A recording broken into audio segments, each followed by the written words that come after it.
Dr. Michelle Banawan is a postdoctoral researcher at the Science of Learning and Education Technology, or SOLET, laboratory headed by Dr. Danielle McNamara of the Department of Psychology, Arizona State University. Her specializations include natural language processing and machine learning.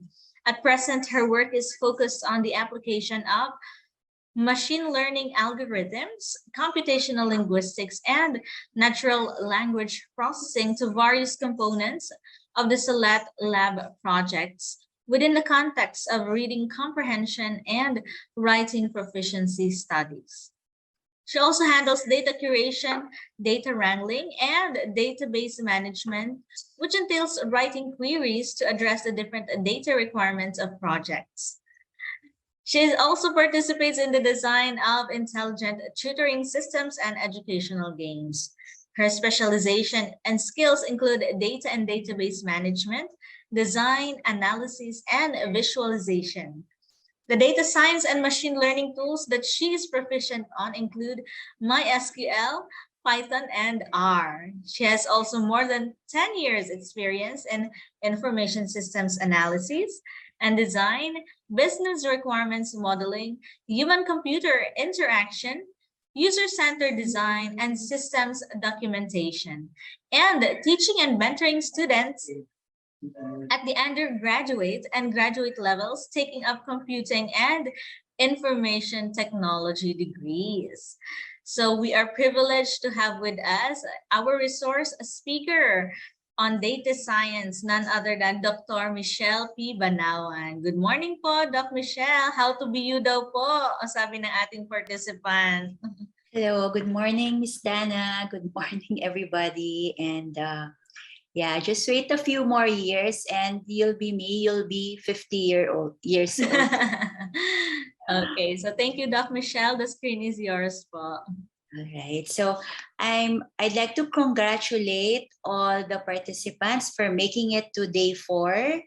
And we are happy that we have gained knowledge in these 4 days. Siksik, liglig, at nag-uumapaw ang new knowledge that we acquired, thanks of course to DICT, specifically DICT 9 and BASULTA. And it's very, it's highly esteemed crew, no, our officials. And so today we will be sharing our insights and knowledge on data analytics. For those of you who were able to attend data science yesterday, data analytics is a good continuation because it is considered a subfield, but it has its own identity. It has its own place in the sun, ika nga. So let's start today's webinar session.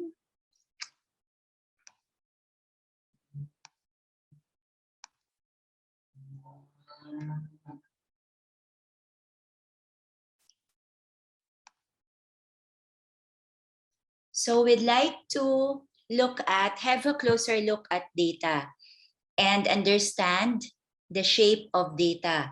We are now in this gold mine of data, and we said data is the new currency.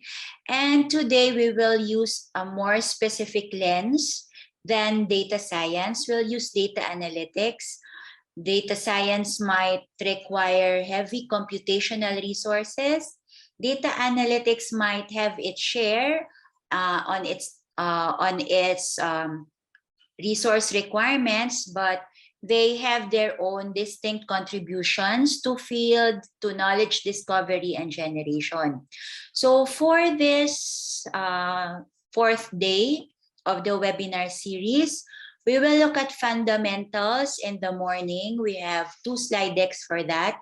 The first being a short introduction and rationale, or overview of what data analytics is, and then followed by the more comprehensive deep dive into theoretical, mathematical anchors of data analytics, plus its use cases, its functions, and how it will specifically contribute to organizations achieving their goals, to people also achieving what they want to achieve. And then we have workshop activities. You can practice with me if you feel, or if you have the chance to, or you can also just participate online. Yesterday's session was very fulfilling for me, because we had a lot of participants who put in as well their insights, their knowledge, and contributed by giving questions that everybody can think about, and giving directions that are applicable to each of their own careers, each of their own tasks. So I would hope that today will be inspired to do that as well. And so we would be amiss if we jump directly into data analytics without looking at or reviewing data science, because data analytics at its peak now is also, data science has contributed a lot to that. But we're not saying that data analytics will cease to exist if data science is not existent. Data analytics is a field on its own, but almost always it's related to some data science work. And as we all already know or are familiar with, data science combines a wide array of disciplines that have their own bodies of knowledge. And this would include math and statistics, specialized programming, advanced analytics, AI, and machine learning.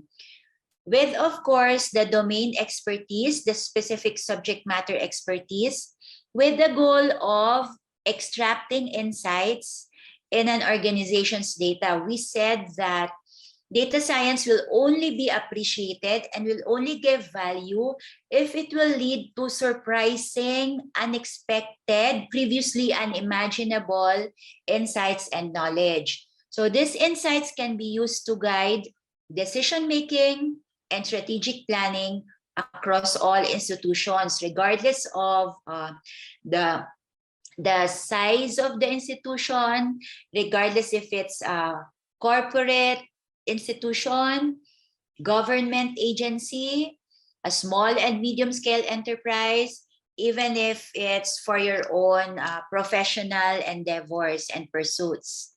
So as we've mentioned, it's a cliche already that we have heard that data science is the sexiest job of the 21st century. And we have this points from which what would be expected when you're doing data science.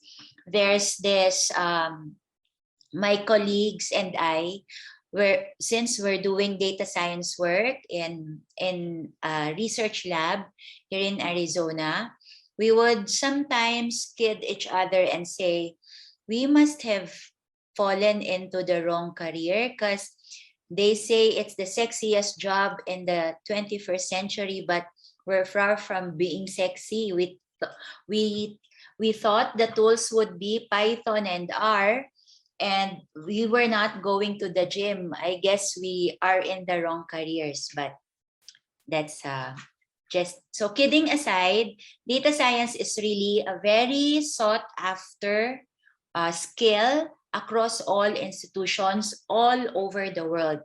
Now with data analytics, dear participants, there are a lot of professions that are doing data analytics work. And it has been found that these positions do not necessarily have the words data or analytics in their job description or their job titles. But they are in recognition of the fact that data is the raison d'etre, no? Data is king. Data is the reason for existence. Heraclitus, a Greek philosopher, once said that there is nothing permanent except change. And with data science, because it has been here with us and the big data era has been here for us, it feels like it's an era already, most especially that we're just coming out of the pandemic. We have, will there still be more to expect and with how data is? And the obvious answer is yes. Data will change faster and more frequently than ever before. In fact, us finding ourselves in lockdown, us industries finding themselves in the pandemic has propelled growth in data. Sometimes, though, when people say we want to recover from the pandemic, and post-pandemic strategies would sometimes aim to transform and go back to the old normal. And I belong to the school of thought that that shouldn't be the case, because we industries learned how to ride the COVID wave, the pandemic wave. And because of that, it emerged unforeseen tools, unforeseen resiliency in professions and institutions. It's like earning a third wing. And so, because prior to the pandemic, we were all used to seeing just two wings, and we thought that was normal, that was beautiful. But we earned a third wing by riding the pandemic this 2 years or so. And now we'd like to go back, and people would say, let's go back to our old beautiful self. Let's go back to the old normal. And that would that entail cutting off this third wing? I beg to disagree. I don't think so. We should, because we were able to navigate the pandemic, given that circumstance, we should also optimize and learn what we can, include that experience, include the data that has been generated in that short a time, because everything was virtual. Almost everything was virtual. Parties were virtual. Pregnant couples had gender reveals that were virtual. Family reunions were virtual. Office work was virtual.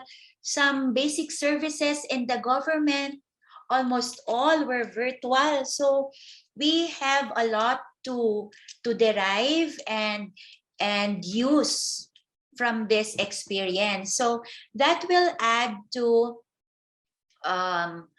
the new insights, given the prior insights that we have prior to the pandemic. And we'd expect that this new set of requirements, these new skills, these new requirements, this new way of navigating things online, hybrid, or face-to-face again after the pandemic would dictate requirements of and parameters of the change that we'd expect in the big data era, in the coming big data era, its newer version. So we have, as we have tackled also yesterday, for those who were able to attend, but those who were just able to join us today, we said that before, it was already enough to be able to transform data into information. We would define data as that which is raw, that which is created in transactions, in operations, that which is created in daily events. But when we put in fourth IR technologies, internet, automation, data took on a new phase. It has now become meaningful, relevant, timely, and data has transformed to information. We thought that that was the peak of it. But then, because evolutions in the fourth IR kept on equipping man with tools, this information is now transformed to knowledge. So there would be buzzwords like knowledge discovery in data, That's a discipline that is connected to this continuum. So when information is repackaged and is transformed to knowledge, that which is aligned to strategic goals of organizations, personal and career goals of people, then that would also qualify as knowledge. But then it did not stop there. Knowledge is now, yeah, we know knowledge is power, but now knowledge would have evolved to, knowledge has transcended, that's the perfect word. Knowledge has transcended into wisdom. Wisdom, we know, is earned by seniority because of experience. Now, all these transformations and all these tools and techniques, all this armory has resulted to knowledge being wisdom. But there's another school of thought, another framework. It's again related to this data continuum. We have data transformed into information, transformed into knowledge, and some text would have insight before finally the transcendence, no, the wisdom, the transcendental level, which is wisdom.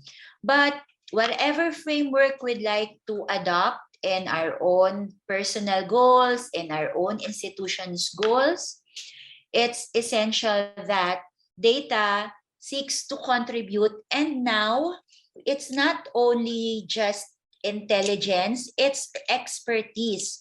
It's now not only teaching the machine to learn the intelligence of man, but teaching the machine to learn the intelligence of experts, not just mere man doing his routinary work, but acquiring the wisdom of experts. So isn't that fancy?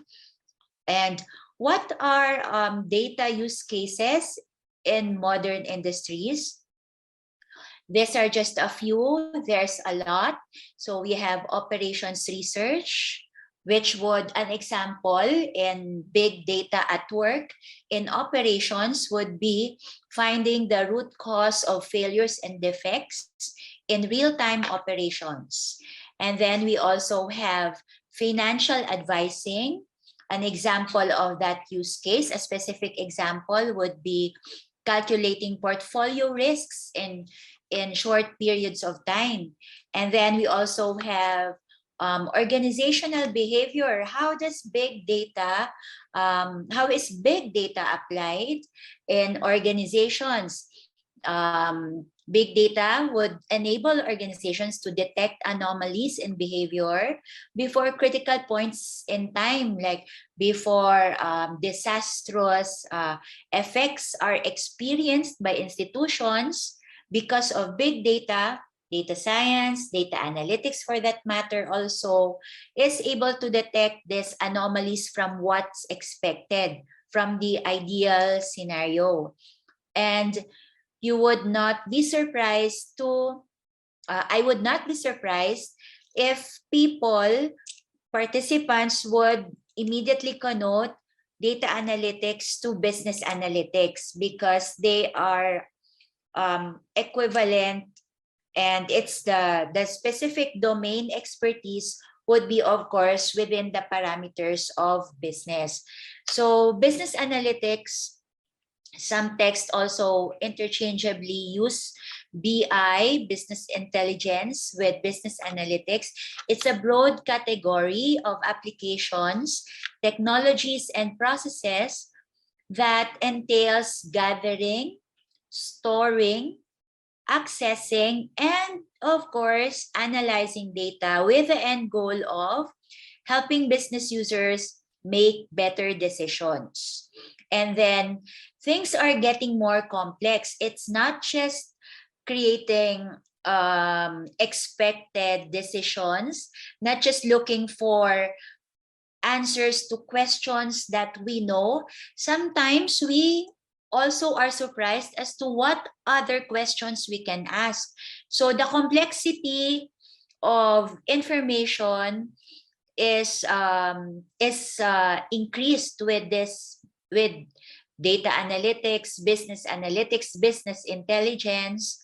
And so we see many companies performing new kinds of analytics. For example, sentiment analytics, because we know that CRM, customer relationship management, customer satisfaction is not a new thing.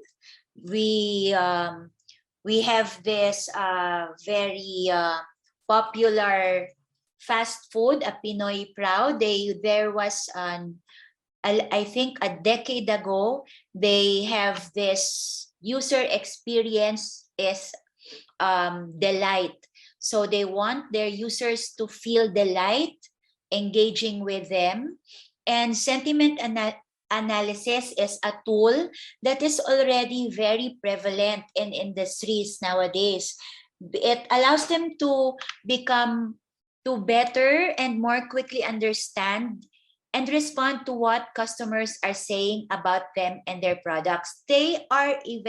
Organizations are even able to anticipate how customers will react to, how customers will feel towards their product, their services.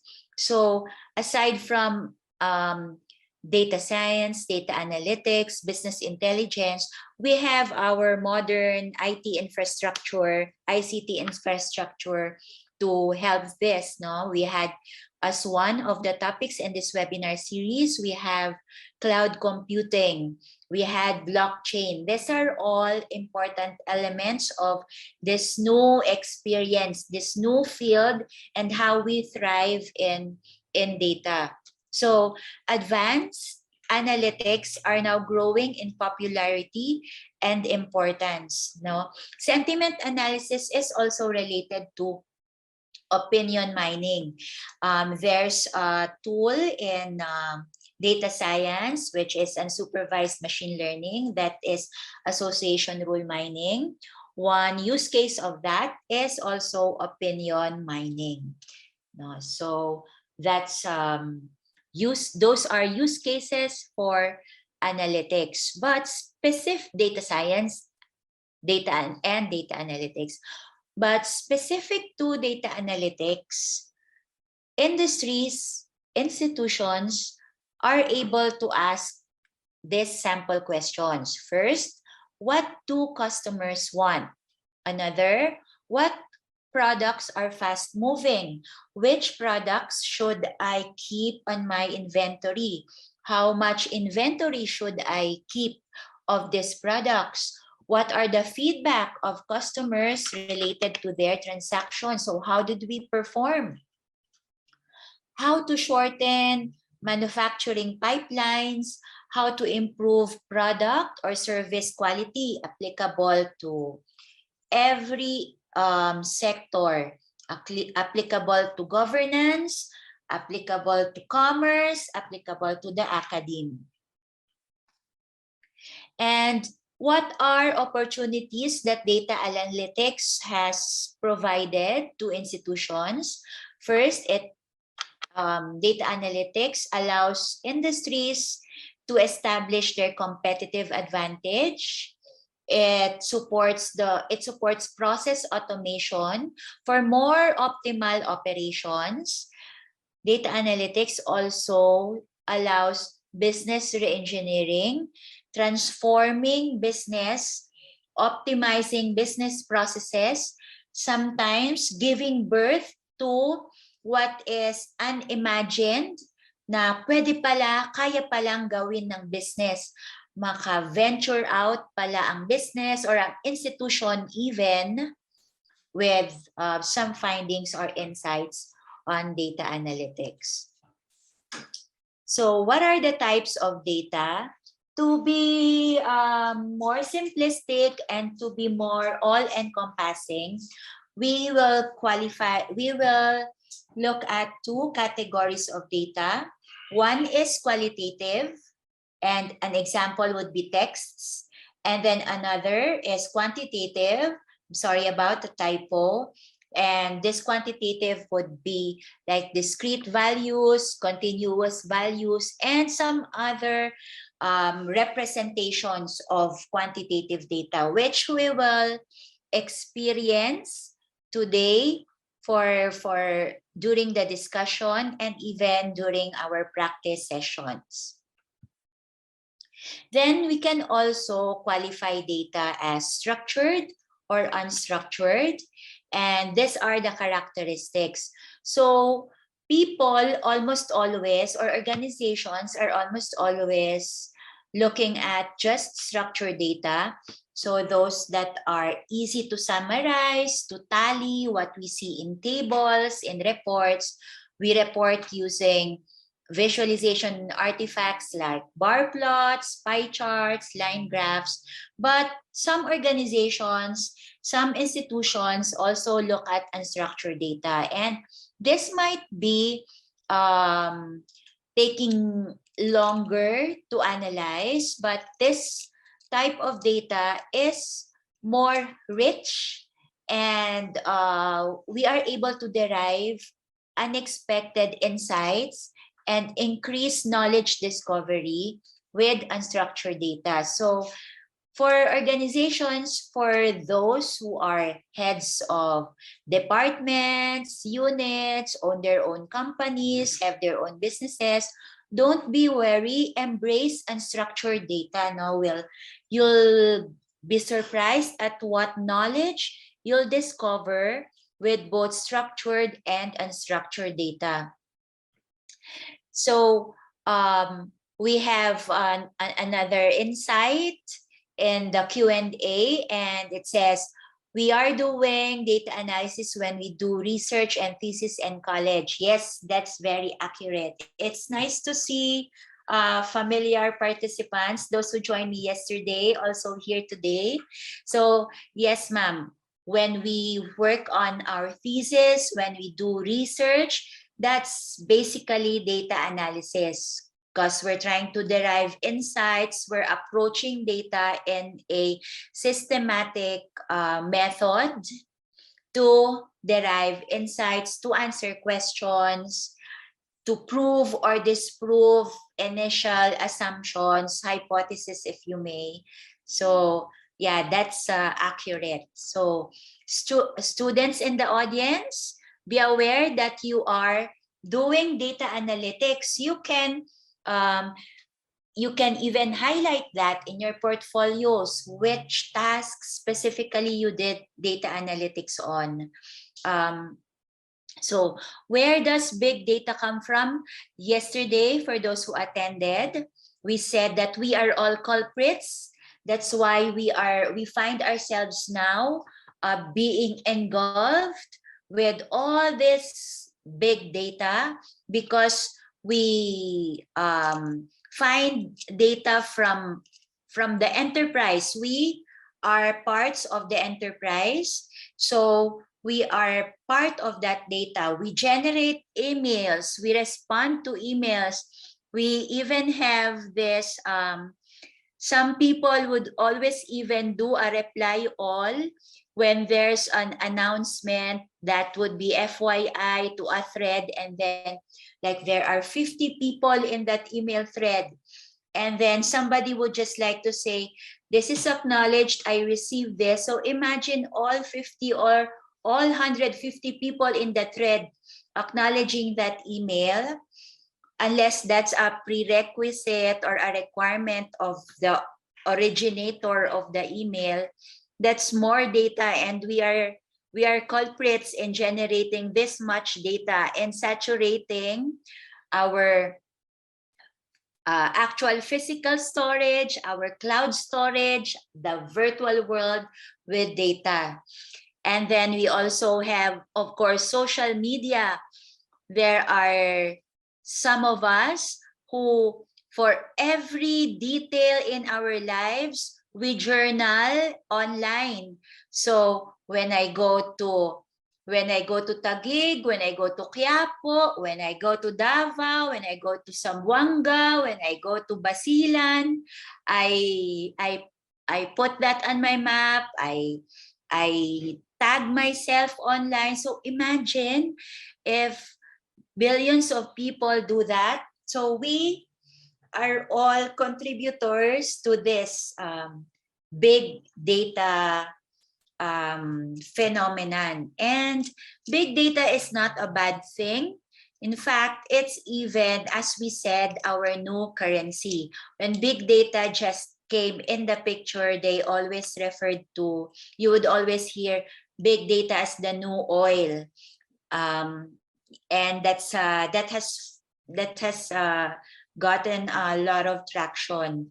So for industries, you have operations, you have transactions, you have e-commerce, even unstructured data, no, live selling is everywhere. So everyone is streaming a lot. So digitally curated data, not just data on paper, is also already very abundant. So data analytics is the process and practice of analyzing data to answer questions, extract insights, and identify trends.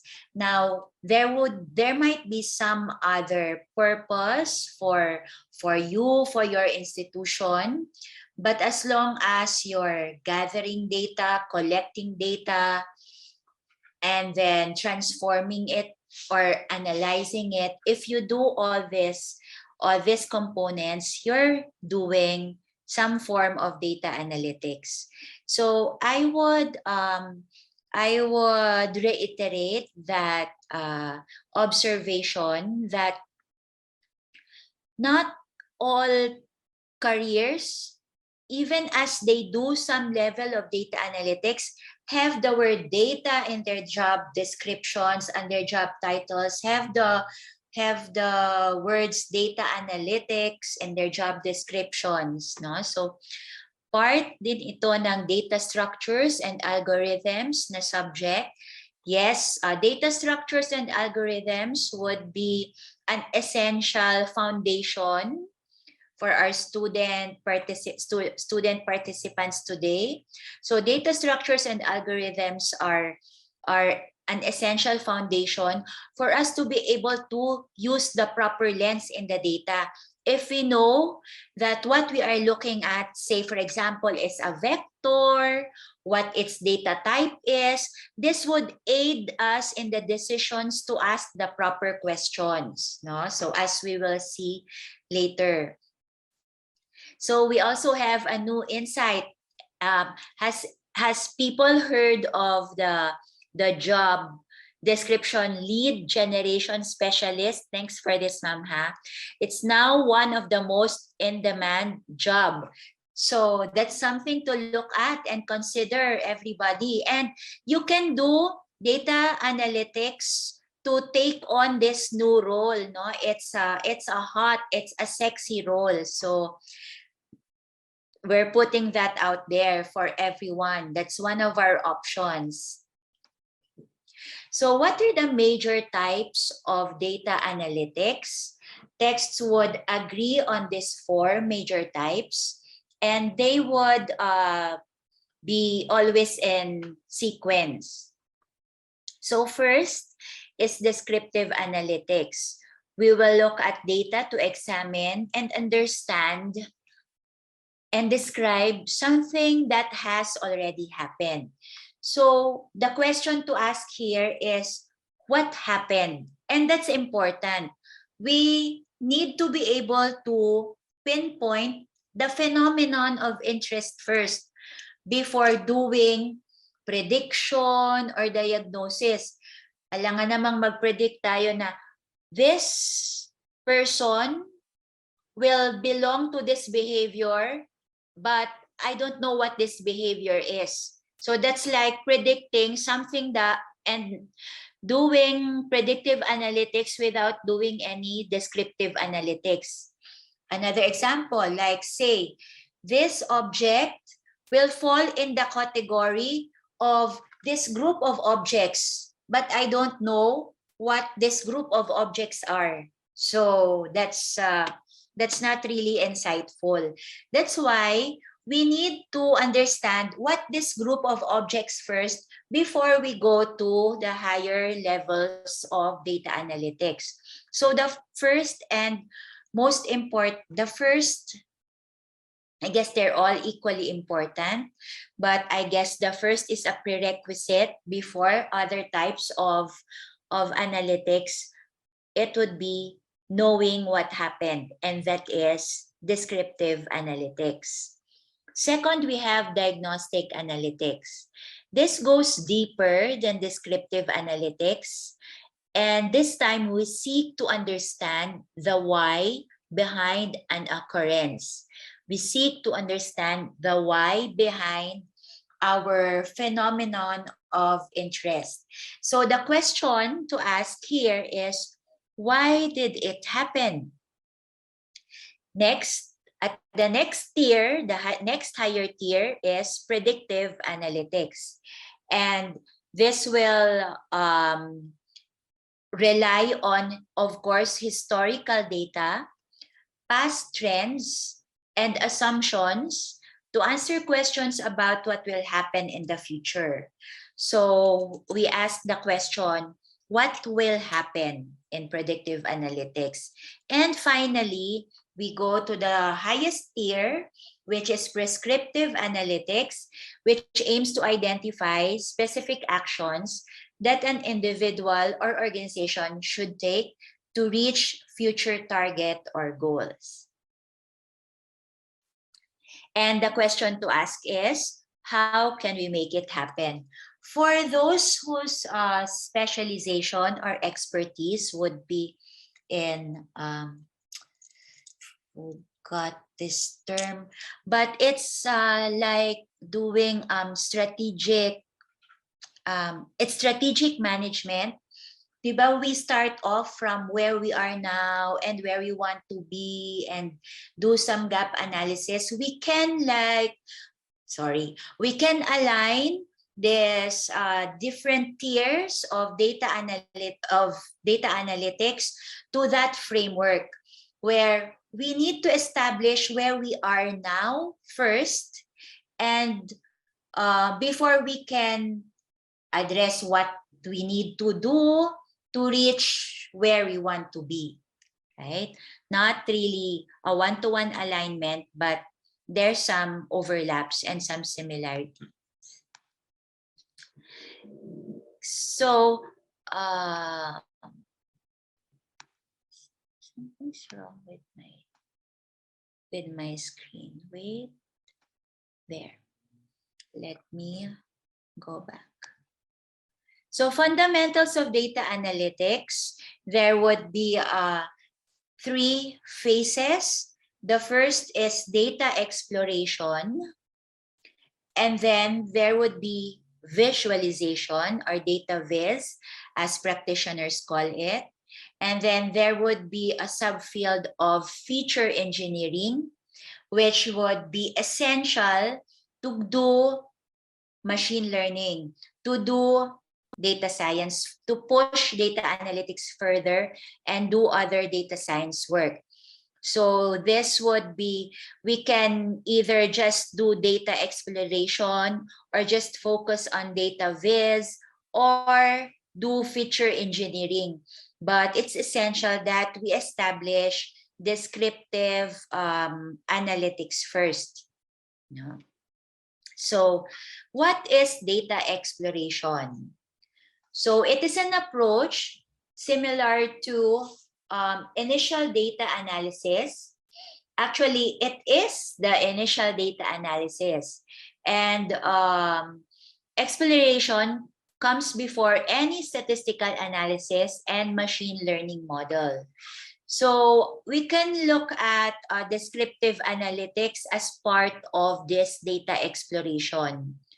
Data exploration happens when a data analyst uses visual exploration to understand what is in a data set. So descriptive analytics will also entail some data visualization, but the core would be doing some descriptive statistics or descriptive analytics. No? So data exploration aims to investigate the characteristics of the data and has two main goals. First, highlight traits of single variables.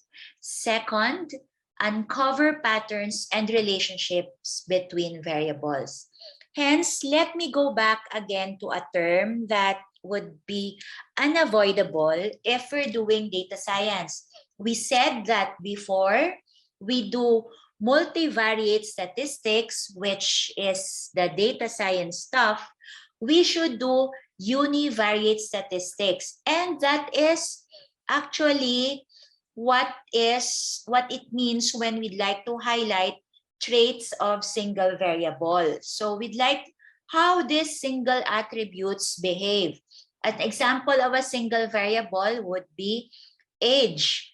So we would like to look at the average age of the participants in our data set.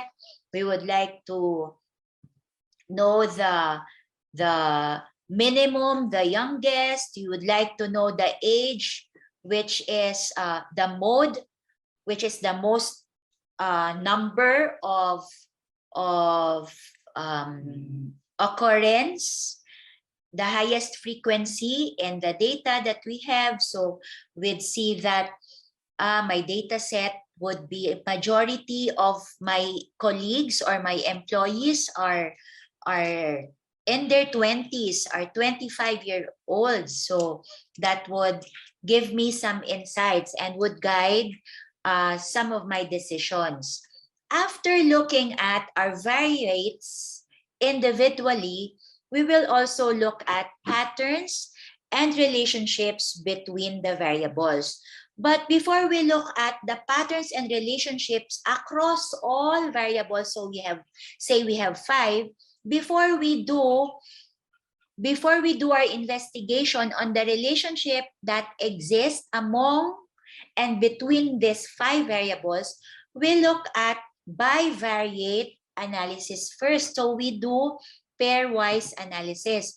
So we look at, say, for example, we have age, we have income, and say we have video games played. So say I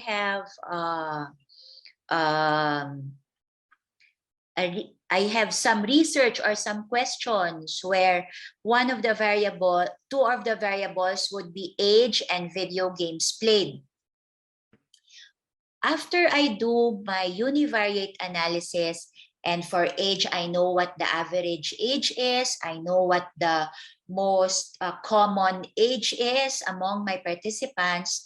And then I do univariate also for the video games played. So I know which video game is most played, which video game is least played, and some other traits of this single variable. I would then look at the combination of this pair of variables. Even if they are 5, I will do like pairwise combination across my set of variables. No, why? It's because if you recall, one of the tasks that we have. My throat is itchy.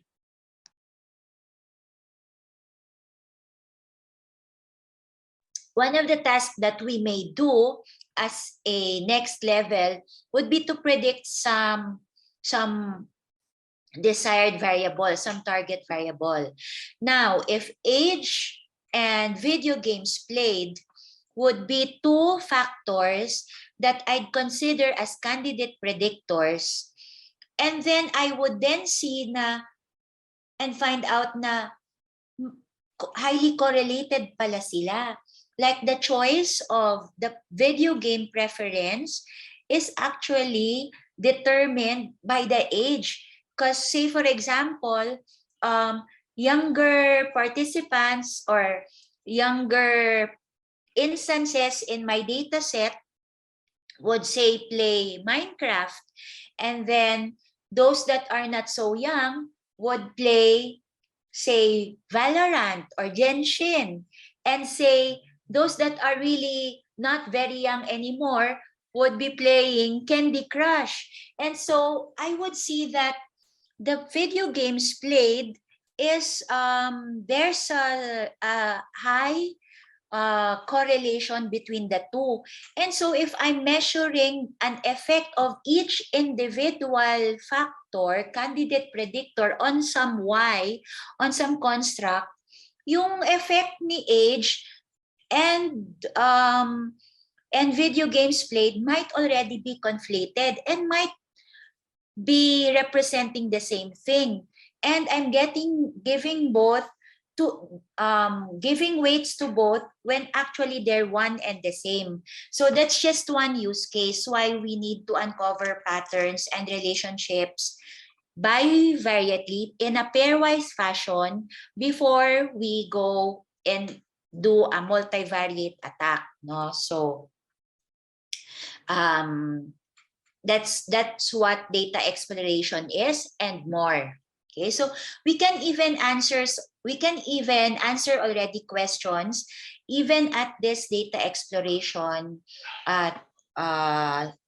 phase pa, no? Even if we're still doing the early phases of descriptive analytics, because we would know what is from my employees, what's the most popular mode of transportation going to the office?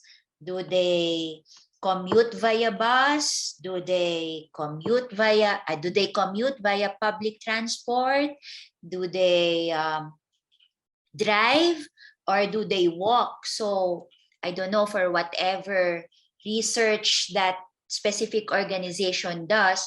So what I'm trying to point to is that let's not ignore insights and knowledge that we can derive from single variable analysis. That is still important. That is still a core of data exploration. So data is often gathered in large unstructured volumes from many sources. Data analysts must first understand and develop a comprehensive view of the data before extracting relevant data for further analysis. So this is what I mentioned, such as univariate, bivariate, multivariate, and maybe principal components analysis, no? The higher forms of analytics. It's like drinking from a fire hose. We don't want to be overwhelmed.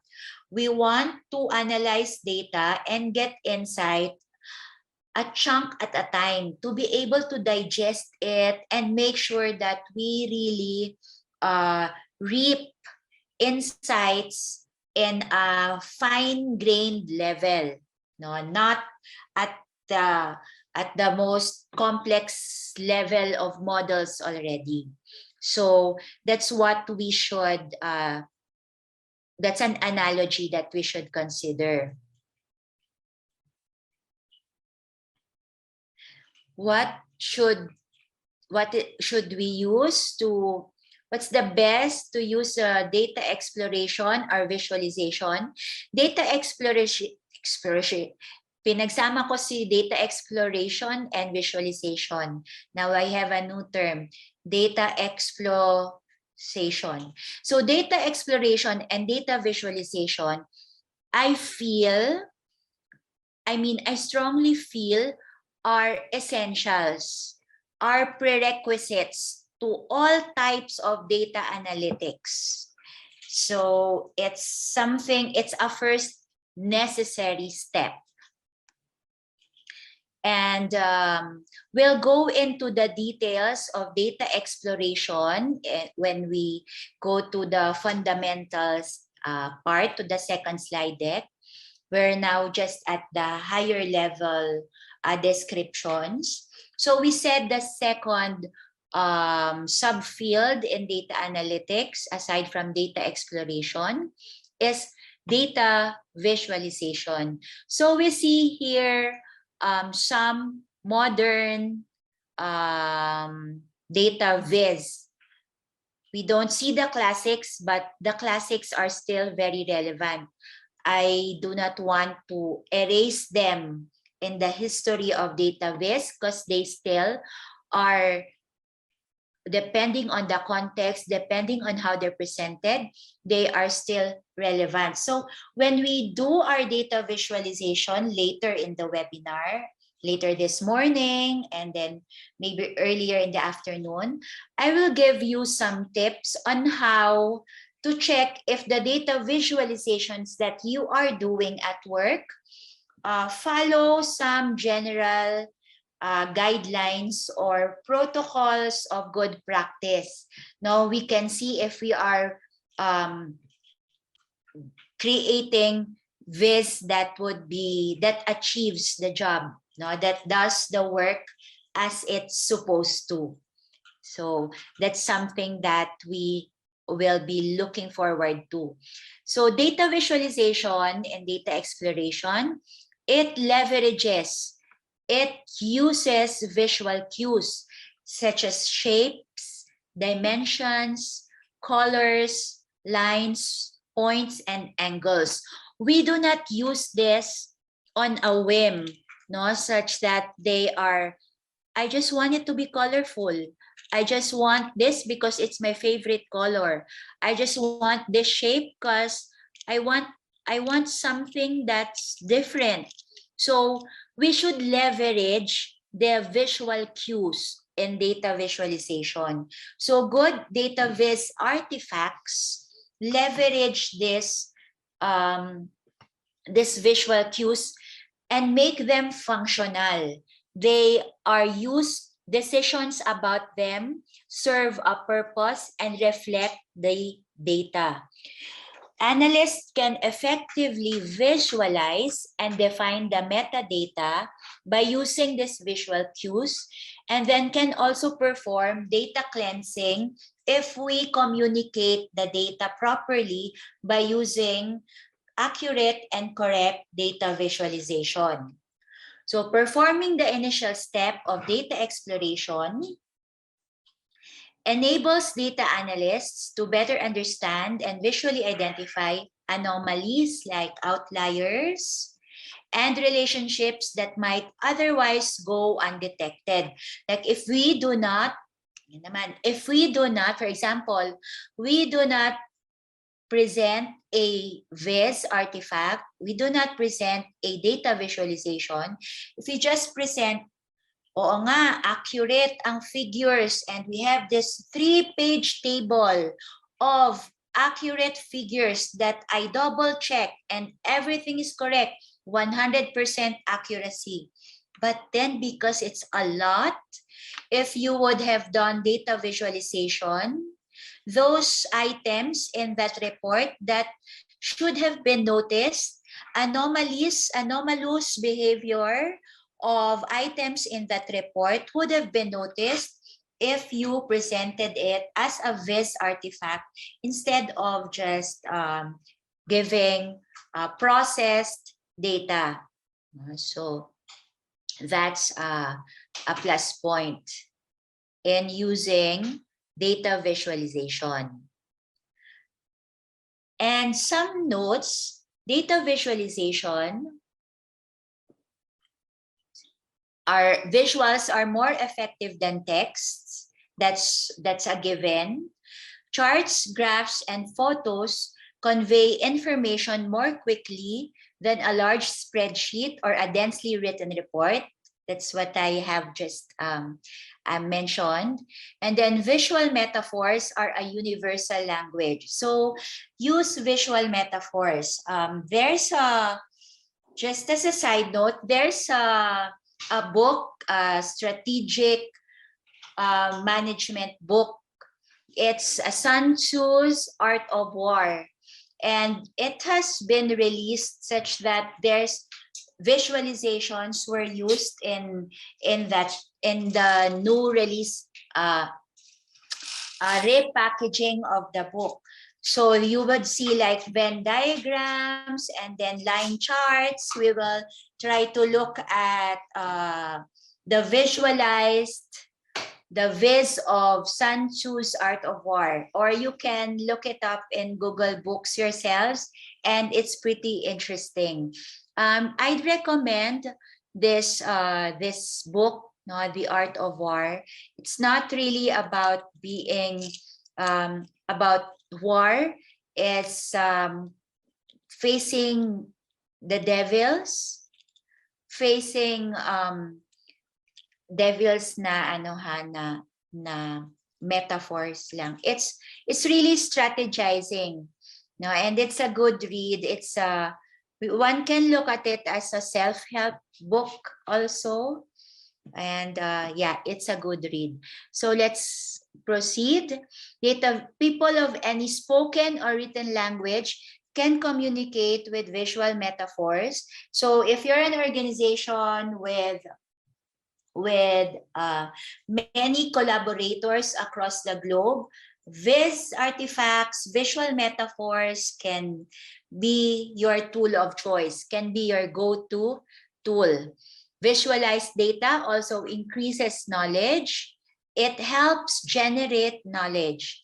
Data has value only when it is processed, analyzed, and remembered. And visualization will help that recall, will help consumers of the report remember. Now, visualization of data makes it even more valuable because it is easier to consume as information, which in turn becomes knowledge. So, data visualization is not new. It has been with us for some time. Wait, class has class, I'm sorry, forgot I'm not in the class. What time is it in dyan sa atin? So, is it 10, is it 10:90, 10:20, no? 7, 8, 9. It's 7:20 here. Forgot to set my alarm. Okay, thank you. So, okay, we have a few minutes before our morning break, because our morning break would be 10, maybe 10:30, 10:40-ish. Thank you, Jason. So, data visualization has been with us, and this is a rubric that tells us, allows us to measure if the way we approach data visualization has evolved and is already at par with the state of the art with modern viz artifacts. If your rating falls under this one column, you're doing data viz, that's good, but we're doing it in an old-fashioned manner.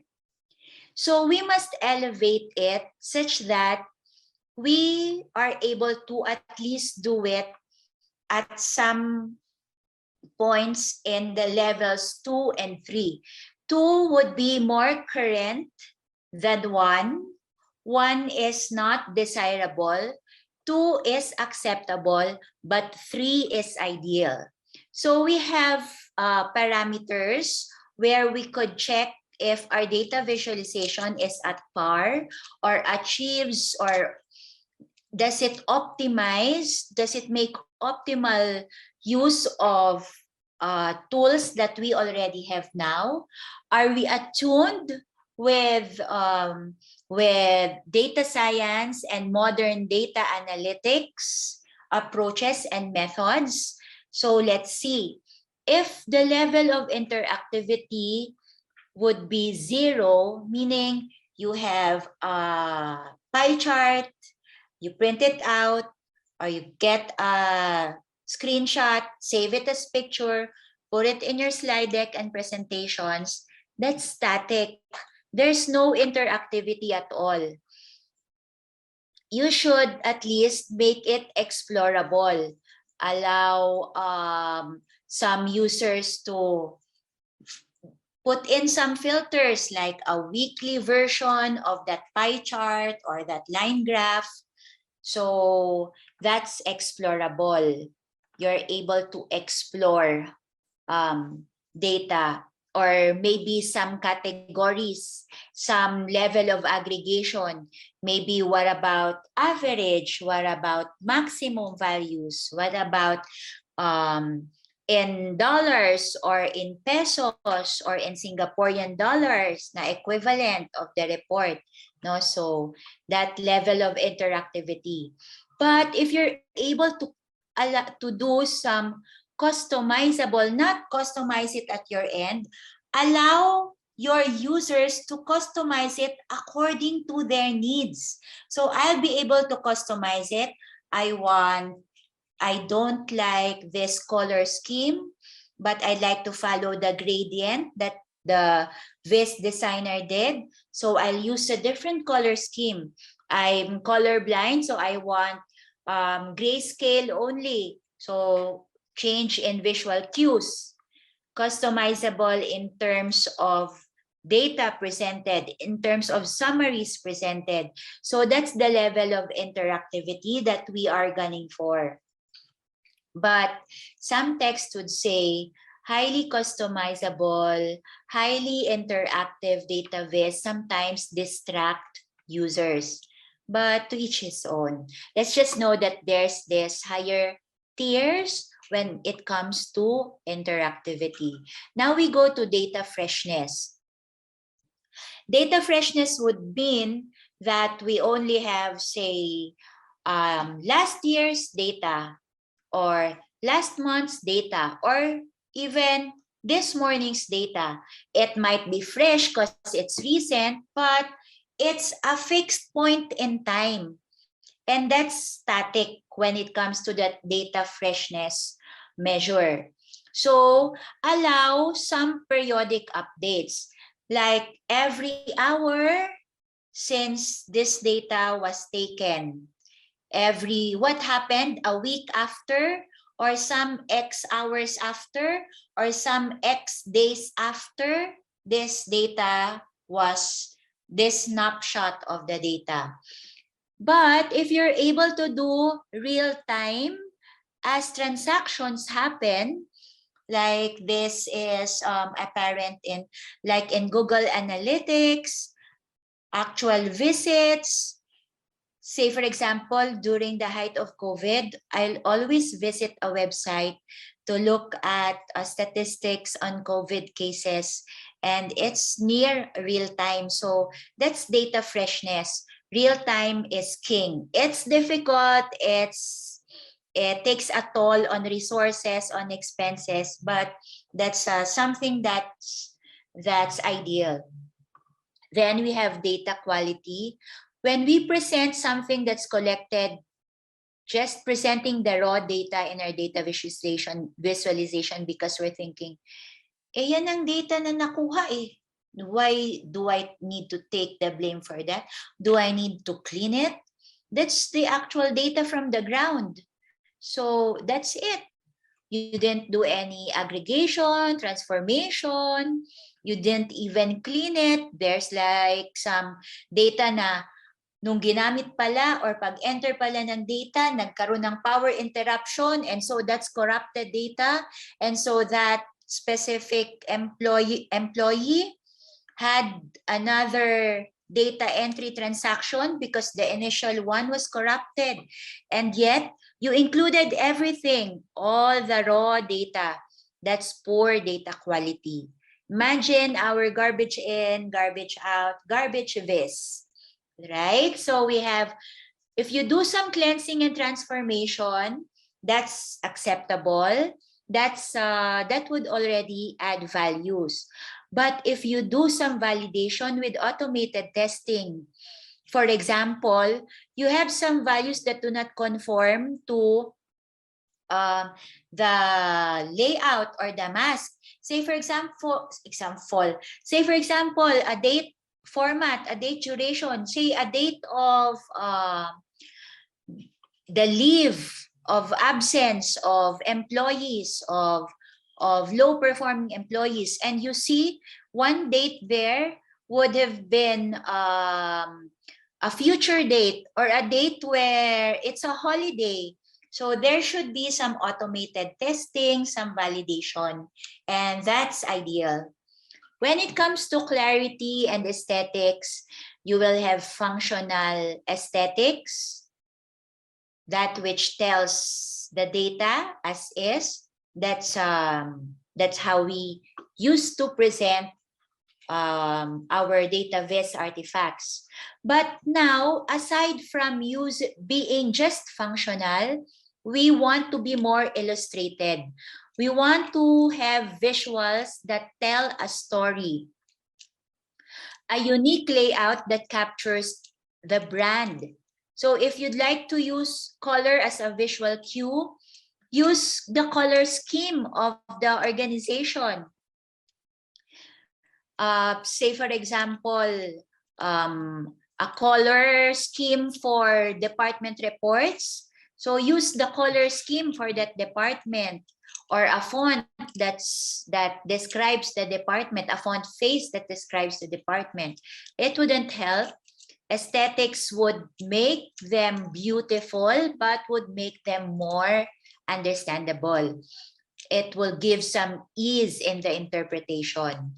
So aesthetics would aid clarity and interpretation. But what would be ideal would be illuminated, meaning every aspect of design enhances the message and guides the user's attention. So if you're under red, you highlight the red, you highlight anomalous behavior, you highlight those that should be celebrated, top performing, most productive employees, give them some highlight. I know that everybody would have seen a word clouds as a data viz artifact.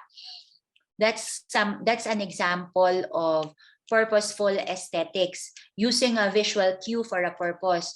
Word clouds, you'd see those that occurred more often would have higher fonts, bigger, larger font sizes than those that just occurred less frequently.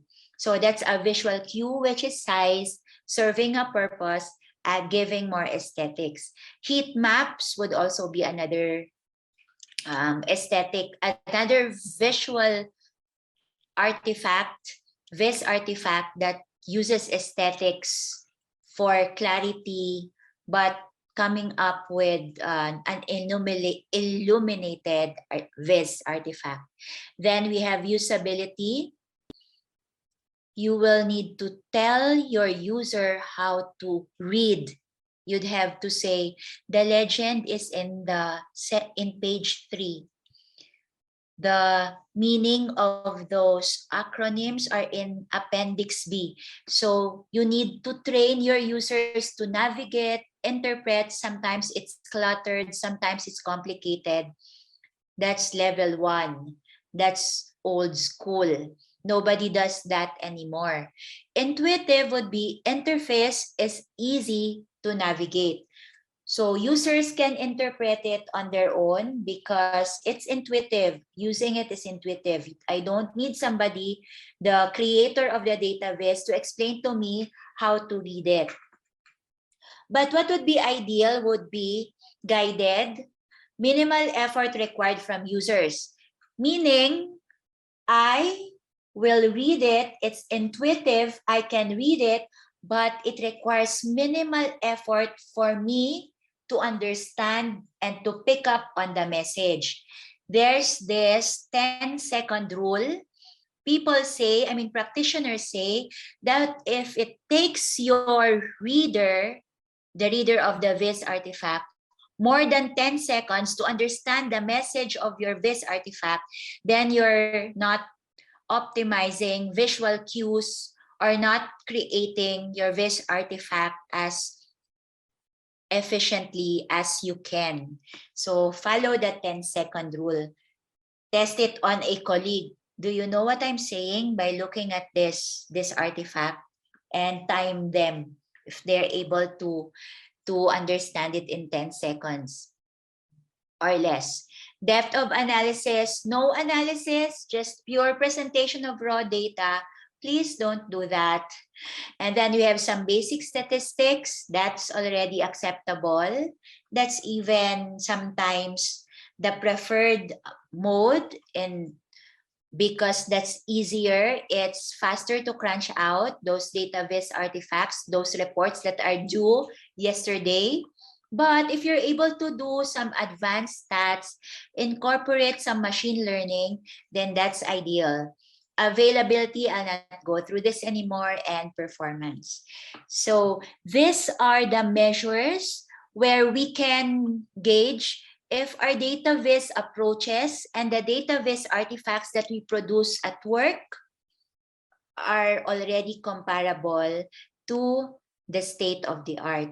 So in your portfolio, you can put in sample data viz artifacts that you can feature to just put it in your portfolio, but be careful because there's data confidentiality. So always also consider data confidentiality, most especially if it's institutional data that you're trying to put in on your portfolios. Okay, thank you, Ms. Dana. So before I resume with the slides, I'd like to answer the questions that our very active participants have put on the QA box. So first, is it what's best, what's better? Is it data exploration or data visualization? Which should we use?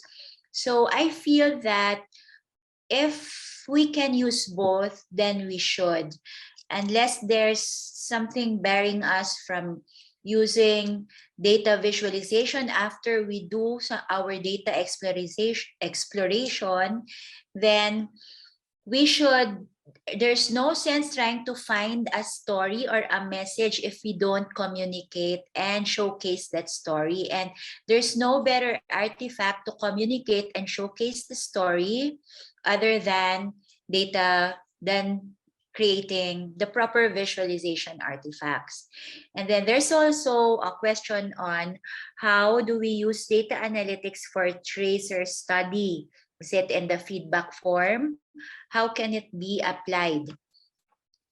The answer would be, we can use data analytics techniques in various phases in the conduct of tracer studies.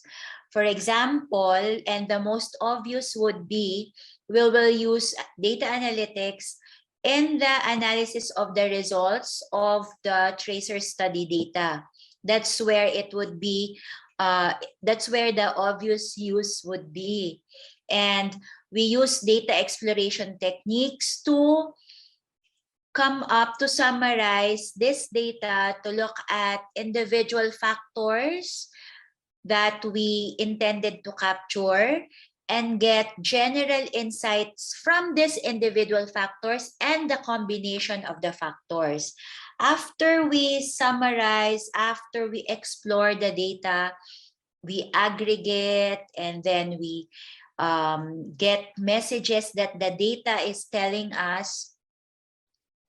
We will then use data viz artifacts to publish the results of our tracer study. And we have a lot of data viz artifacts that we can use. For example, one would expect to see a map that shows the clusters of students where they are establishing their careers or pursuing their careers, maybe their own companies or workplace that they have. So we know where they're at. We know that we're actually successful in the placement of our students, which is, I feel, a key performance indicator of academic institutions. We just do not deliver instruction and equip students for industry, for the workplace, or for their entrepreneurial endeavors, but you want to also ensure that that outcome is actually achieved. And there's no better artifact to see a map where they have established themselves. So that's one a good use for data exploration and data visualization in tracer studies. Okay, so let's go back to our slide. Now we go to feature engineering. when we do data analytics work, some job functions stop at data visualization and they no longer do continue the data analytics work to do some machine learning or some other data science functions. If that's the case, then they don't put in any feature engineering anymore, because as you see in this graphic, this is for a younger people in the audience, this is a disk, how it used to be during our time, during when I was still in college. This is how earlier years of my college, this is how our discs look like. Um, it would always have bad sectors and you'd have a measly KB storage to put it there. Like just one document could fit in this storage, and a hack that we do, we put it in the freezer when we get bad sectors. So that's how our lives were back then. But it's not, this slide isn't about that. It's about preparing data, digitally curating data for the next level of analysis, to do predictive analytics, sometimes to do also prescriptive analytics. The diagnostic analytics is also part of the early data exploration. So when we do data exploration, we do descriptive analytics and diagnostic analytics. So we answer questions about what happened and why has it happened. But when we'd like to do some and then pursue answers to questions like what will happen in the future, we do most likely do feature engineering. So feature engineering, as the name implies, we engineer, we create the features, the attributes, candidate predictors, variables of interest that we would like to study and do machine learning on. So this entails manipulation, which would include addition, deletion, combination of some variables, some mutation where you transform certain variables. Sometimes we have to bin our data. So say I have a continuous variable which ranges from 1,000 to hundreds of thousands, and that's a lot. So I'd like to bin them and group them such that I have a categorical variable showing only, say, the first 30%, the second 30%, and the remaining 40% of the data just in 3 bins. So that's an example of mutation. We look at this feature engineering processes in the next set of slides. So what we want to do is we're doing feature engineering to aid our machine learning algorithms to perform model training, leading to better performance and greater accuracy. Because if we just use raw features on their own, sometimes they give us muddled results. So we need to do some feature engineering. Say, for example, we're working on images. That's a glaring example or situation where there's some feature engineering. We rarely feed in machine learning, do not use the image itself, but mutated, transformed, manipulated data set of numbers that correspond to a specific image. Say, also in natural language processing, in text. So say, in the tracer study example, we'd ask students, what feedback do you give, or what did you enjoy most in your stay with such and such department in this university during your college degree? during the pursuit of your college degree, during your stay with us. And then a student would give an open-ended answer. So that open-ended answer, we do not really feed it to the machine learning, although it appears that we feed it that way. But what happens in machine learning algorithms is that it transforms it to uh, to vectors, to numeric data. So we need to do some feature engineering, removing misspellings perhaps, or removing proper nouns, anonymizing our data if necessary, if our use case calls for it. So those are examples of feature engineering. Effective feature engineering is based on sound knowledge of the business problem and the available data sources. Right? So domain expertise, as you can see, is also critical even in data analytics.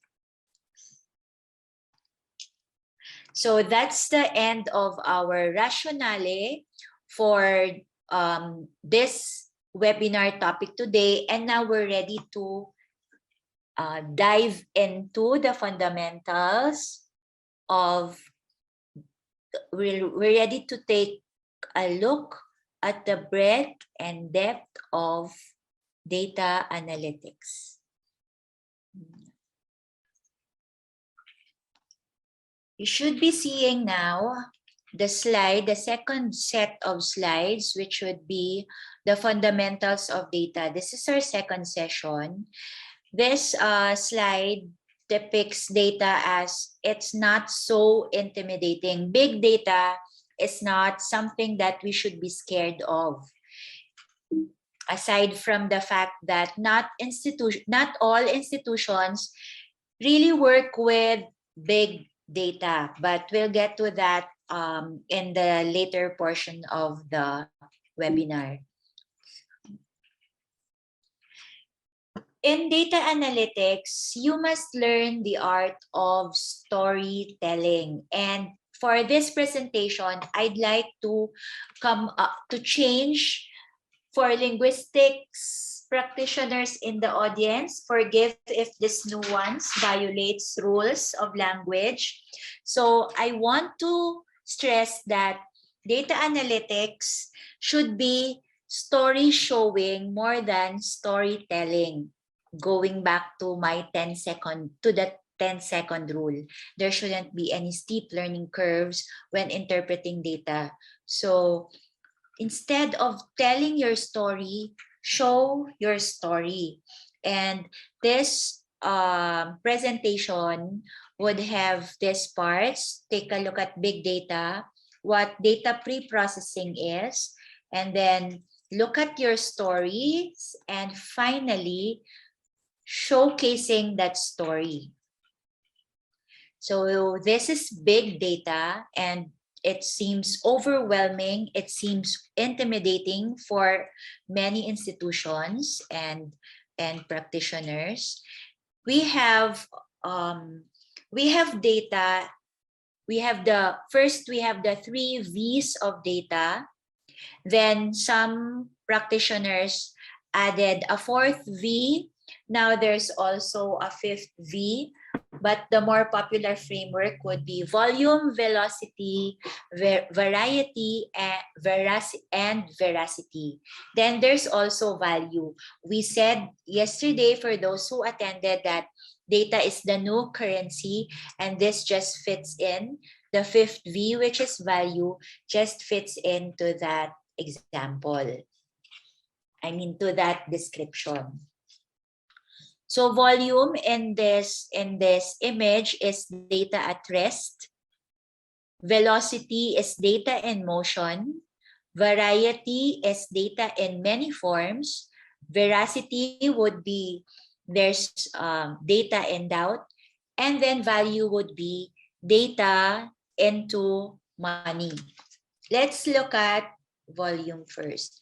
Something's wrong with I don't know if you're seeing it, so I'll quit the slideshow view because it's not showing some of. I'll just maximize it as much as I can. Yeah. I know that we're still in the terabytes, but we have in the horizon, we already have names for trillions of gigabytes, which would be zettabyte. And then we also have already 1000 to the 8 bytes, which is yottabyte. And this, nobody can deny that the volume of data that we are finding ourselves in. So it's estimated that 2.5 quintillion bytes or 2.3 trillion gigabytes of data are created each day. Most companies, especially here in the US, have at least 100 terabytes of data stored, and that's not the ones who fall into the outlier category. And we have billions of people around the world, so hence we have this much volume of data. 90% of today's data, I feel, has been created during, of course, where we all went virtual. So we have this recorded Zoom meetings, recorded online classes that have added to the already rich collection, to the already high volume of data that we have. So every day we create a lot of data, enough to fill 10 million Blu-ray discs and even more. Now, that's you can look at that as an opportunity where we could really thrive in careers such as data analytics. Then we go to the variety of data. We have here structured data, which examples would be worksheets and records. We have semi-structured data. They're not always like one row, one observation, but they have some embedded structure in them. So say, for example, those who know HTML, XML, JSON, and other flat file structures, they are examples of semi-structured data, like contacts in a web app that would take on semi-structured data. Then we also have unstructured data, photos, videos, streams of text. So we have the variety of data that we find in different forms and shapes. Facebook alone gives us more 30 billion pieces of content are shared every month, and this is not a current statistic. So also 420 million wearable wireless health monitors have been deployed and are used. We have billions and billions of YouTube videos and more tweets. So imagine the different kinds of data and different forms that we have. So for those who are thinking of pursuing careers in data analytics, don't be constrained by looking at just structured data or unstructured data. Look at unstructured data and try to learn how to analyze and transform this unstructured data into wisdom. Then we have the velocity of data, or data that moves. We have historical data, those that are in the archives. We also have static data, and we have real-time data. So this is data in motion. We have also, it's easy to analyze, to establish careers working with historical data, data in data warehouses, or data in business operations, which would be static data, those that we have collected in past transactions. but also consider and building skills and expertise on analyzing real-time data, like analyzing streaming data, data from sensors, data from ubiquitous computing, data from intelligent things. So did we finish? We're done with variety of data.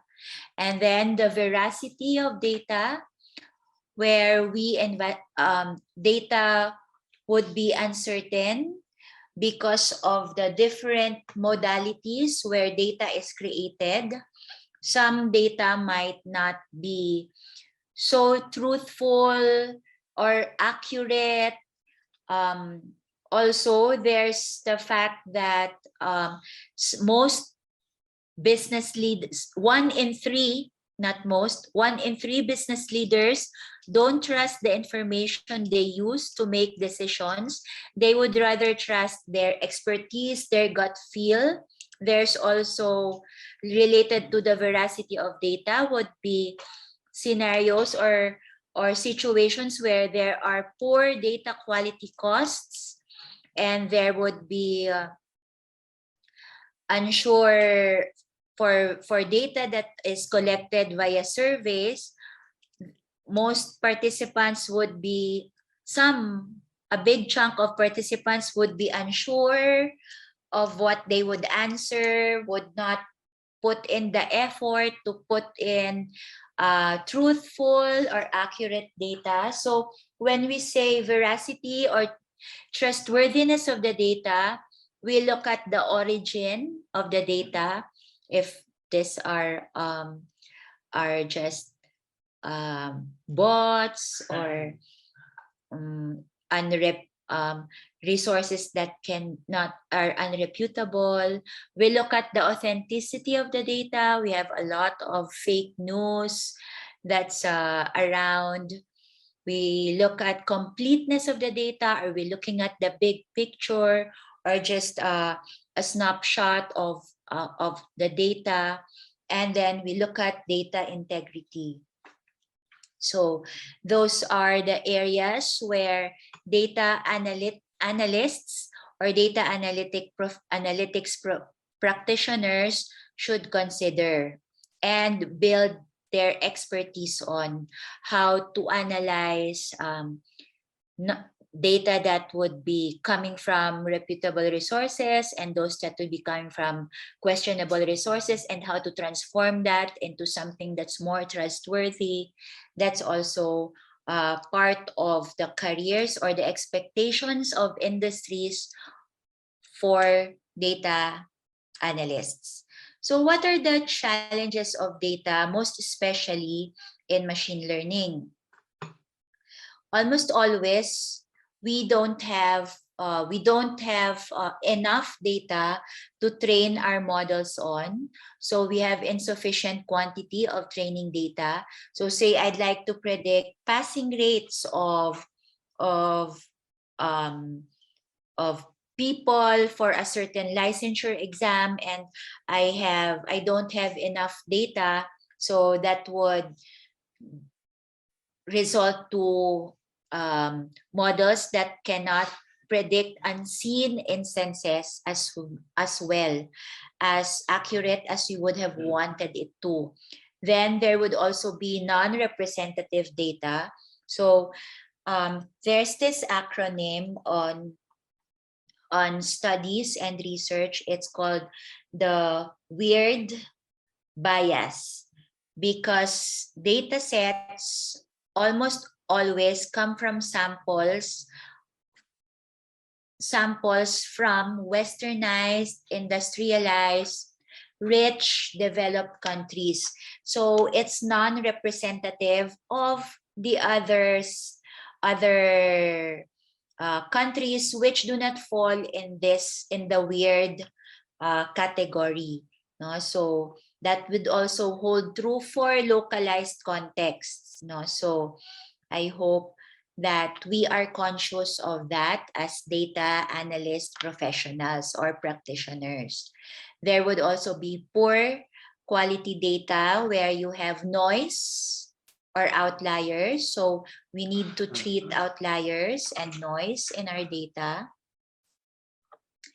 And then we also have irrelevant features. That's why we need to do feature engineering, where we look at candidate predictors and there's no basis really why those features are even considered as predictors. In this visualization, you recall there's a task where a certain growth is being predicted if it's cancerous or not, if it's the breast cancer data set. And from a machine learning model, it found that these features, those that you have here, these are the feature importance or contributions of these specific features or variables to the prediction if it's breast cancer or not.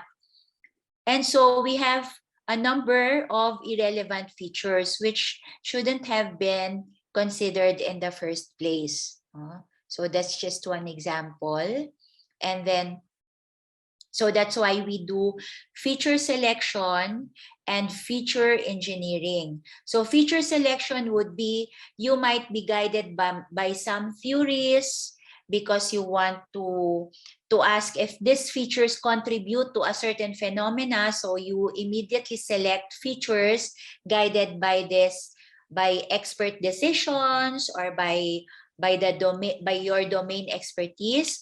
Or you can also do feature selection and feature engineering computationally. So you do cleaning, you do selecting, merging features from and creating a raw data, cleaning and transforming it, and eventually coming up with your feature set, your identified candidate predictors, your identified independent variables that you will feed into your model.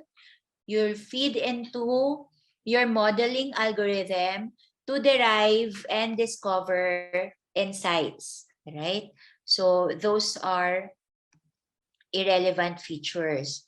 So in my data analytics work, data pre-processing takes up most of the time, most of my time. So my data analytics work breakdown is more of data pre-processing than the analytics itself, than the machine learning itself. And so we'll go to data pre-processing. But before that, we have to understand that some roles entail data collection. And this would entail primary data collection. And when we do that, we should take note of ensuring the integrity of our methods when collecting data, when doing the sampling. In the collection procedures itself, we should also take note that that's part of our work as data analytics practitioners if it comes with the job function. Sometimes we also collect secondary data sets, as in my case.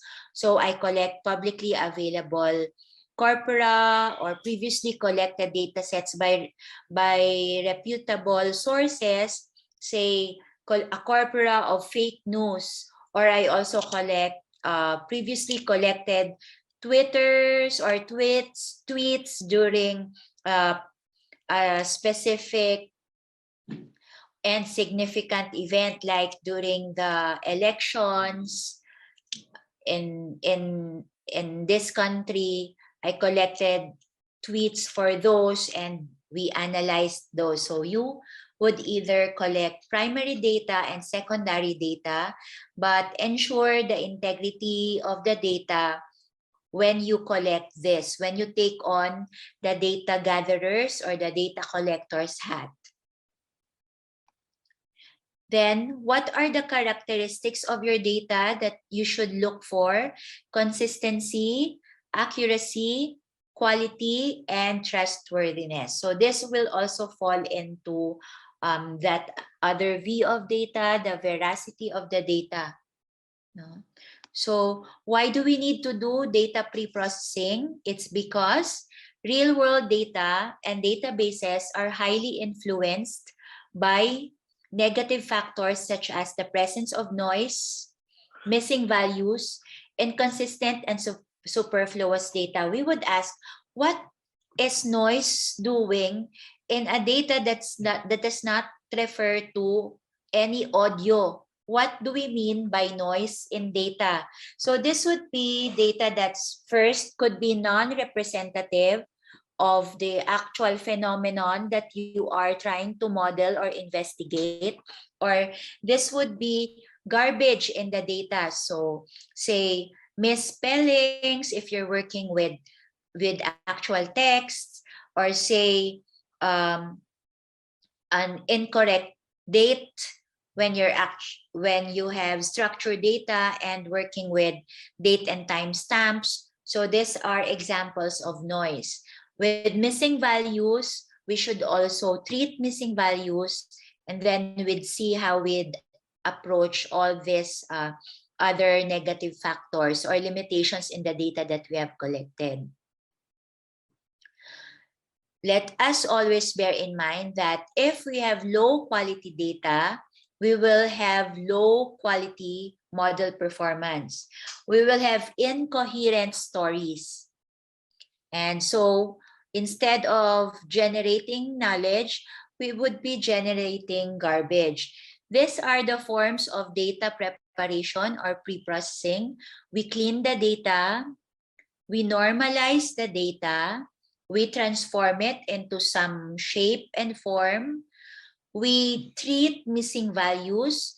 There are different kinds of missing value treatments, which we'll breeze through in a while. We will also integrate data from multiple sources.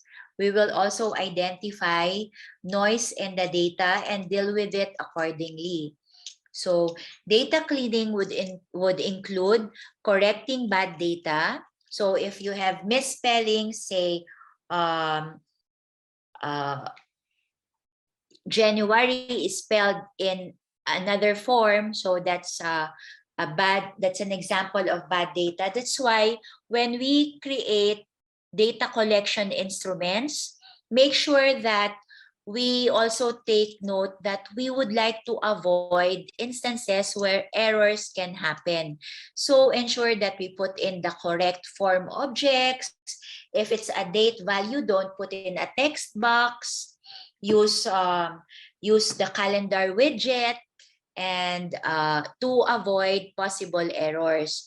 We will also need to filter some incorrect data out of the data set, and sometimes reduce unnecessary detail of the data. So sometimes we have to derive,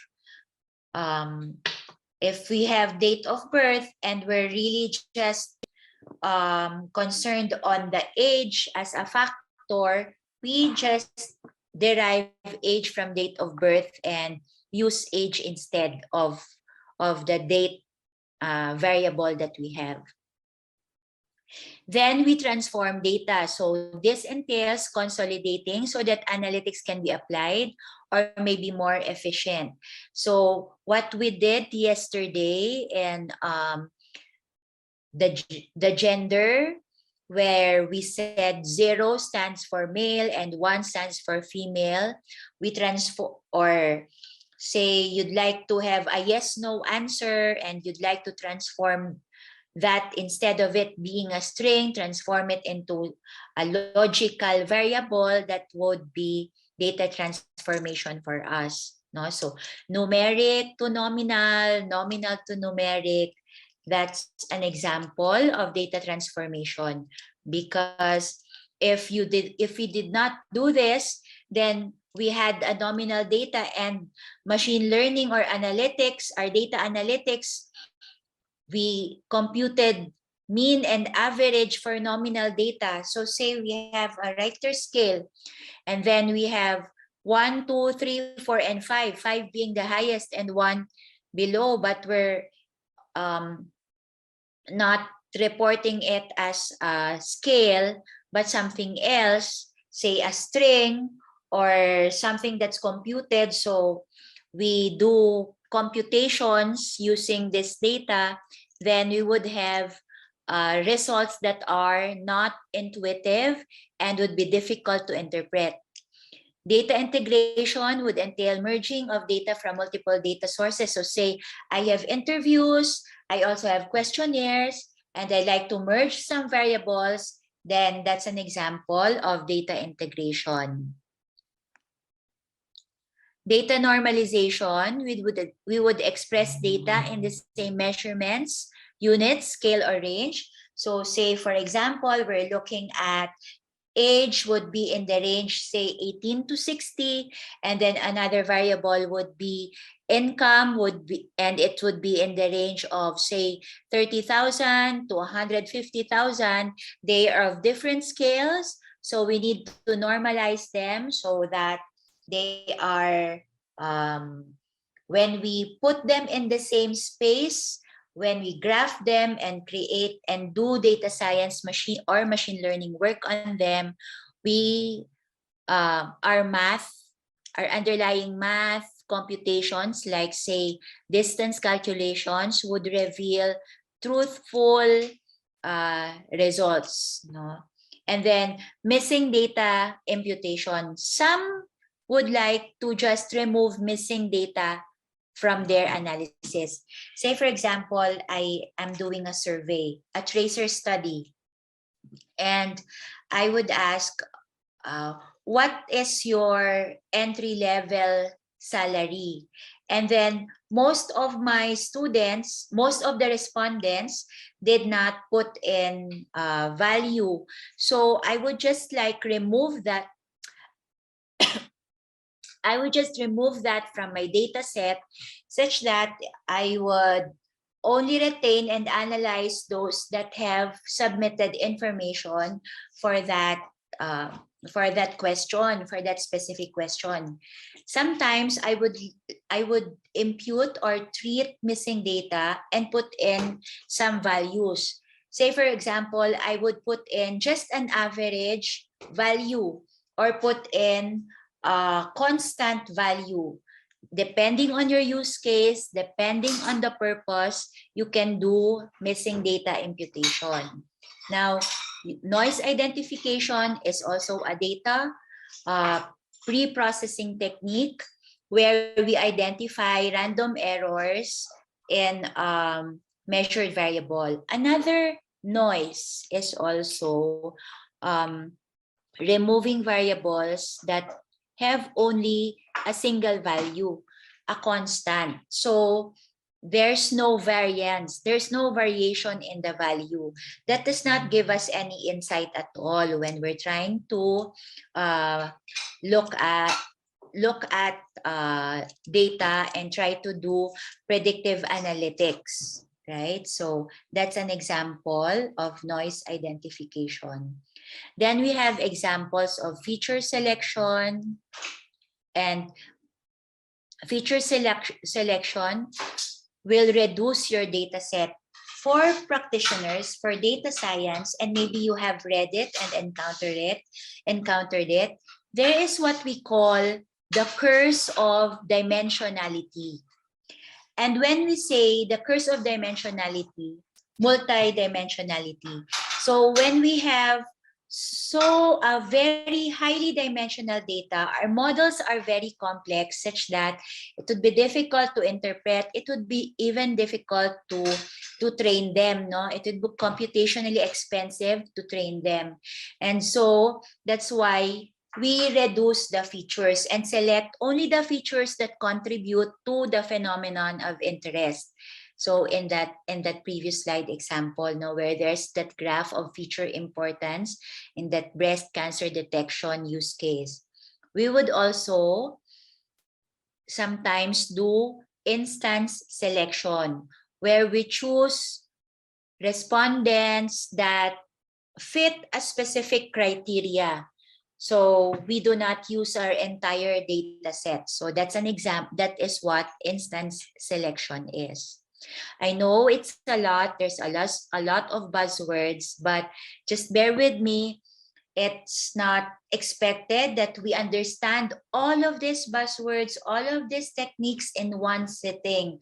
We are, after all, appreciating and looking at this when this is it will take like a full semester to really master these techniques, and sometimes even beyond a full semester of schooling.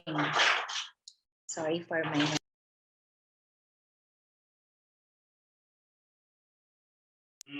So we have discretization, feature extraction, and instance generation.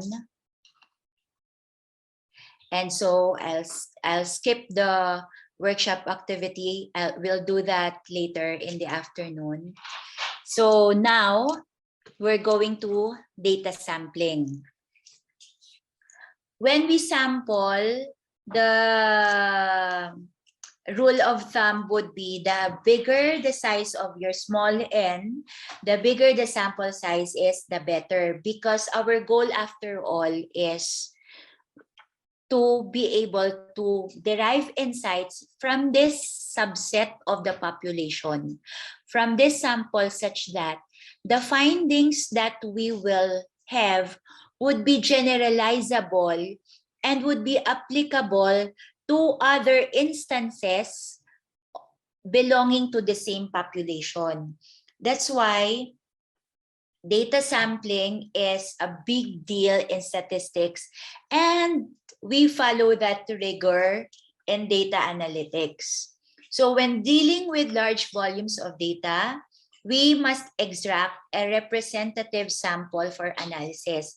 It's not always just the size. When we say a sample is representative, it must also represent different sectors, different stratas. Hence, you have stratified sampling. You must have a balanced sample of, if you want to generalize across genders, you must have balanced male and female samples. If you want to generalize, say for the academe across year levels, you must have representative samples that having almost equivalent representatives from all year levels, first to fourth years for a four degree or 4-year level course, no? And then if it's the industry, you must have different market segments that comprise your sample, so that you'd be able to generalize the findings that you have and find out expected behavior, no, or any behavior or phenomenon of interest. So a sample is representative if the analyst can make the same conclusions from the sample as if it were from an entire population of the data. So it's not only relevant to first-year students, to freshmen. It's not only relevant to a specific market segment. So it should be as if it's taken, as if it represents the entire population. So the sample should be large enough to contain significant information, yet not that large such that it's very difficult to manipulate. So again, find that sweet spot where your sample would be representative, but it does not have to be the entire population, such that you'll spend the rest of your careers in just gathering data and manipulating the data before coming to insights and answering your questions, data analytics questions. So when obtaining a representative sample, it's generally best to include as many variables as possible in the example. So when we are designing our questionnaires or surveys, it's good to do them in a fine-grained detail. It's better to collect more than what you need, then end up collecting and hunting down these respondents again because, oh no, I forgot to ask something. So it's better to trim down, and then it's better to have the level of detail. If you were to choose between date of birth and age, and you akala mo age lang kailangan ko, so age na lang. And then, syempre, I don't want to waste the time of my respondents. So age na lang para wag na date of birth. If I were just to choose, I choose date of birth because date of birth would give me other fine-grained details like the birth month. It would even give me, I'm not really a believer of zodiac signs, but it can also give me those which can be derived from date of birth, not just age. So these are decisions that we should factor in when we create our instruments. No? So after exploring the data with descriptive statistics and visualization, then we can eliminate variables that are not of interest or transform them into actual variables of interest. So after all, age lang pala kailangan ko. So I have date of birth. So I have age. There. So in data, now we go to data cleaning. After I have collected from the sample, I will now clean my data. It's my obligation to clean my data because I'm the data analyst. So it's a step where some manual pre-processing is done such that the data is made into a suitable shape and is in the appropriate format.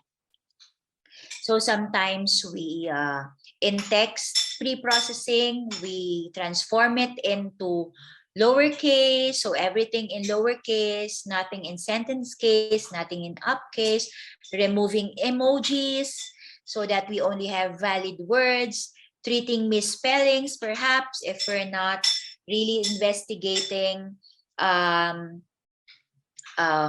valid words, or the phenomenon, why do my students, when they construct essays or summaries, misspell words? So if we're not doing those questions, so those are examples of data cleaning that we will do. So now we're ready to find our story. We did pre-processing, and that takes a lot of time. In fact, it takes the majority of the time. But if we have pre-processed the data already, missing values have been addressed, outliers have been addressed, errors have been corrected if appropriate.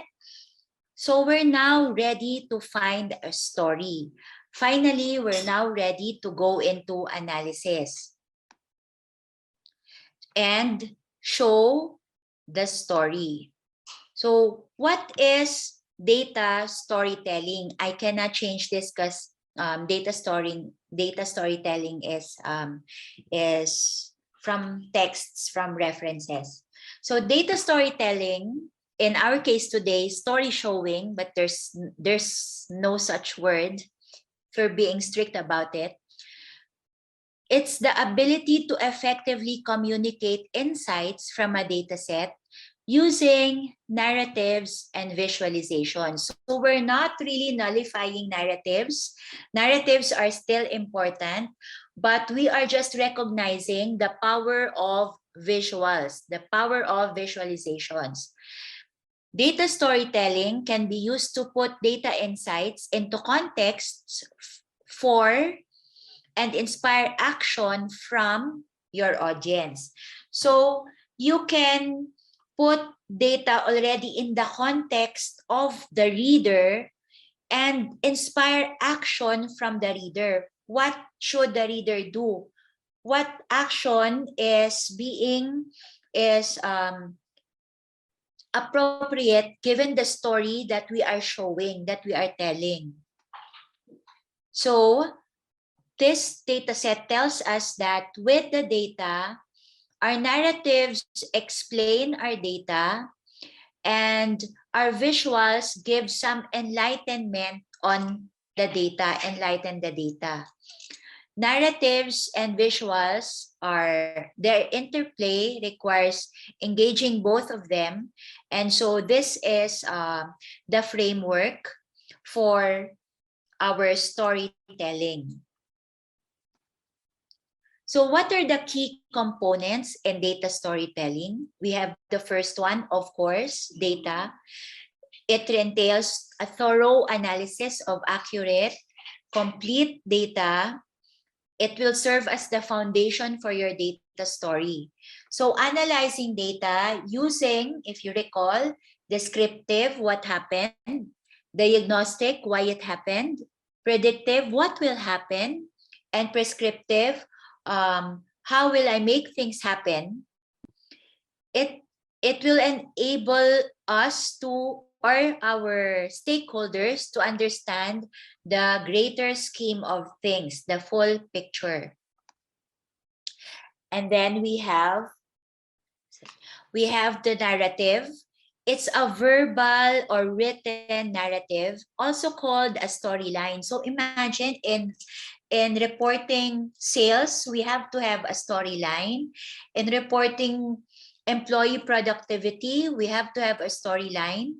In reporting our tasks and doing our tasks, we have to have a narrative or a storyline. It is used to communicate insights gleaned from the data, the context surrounding it, and actions you recommend and aim to inspire in your audience.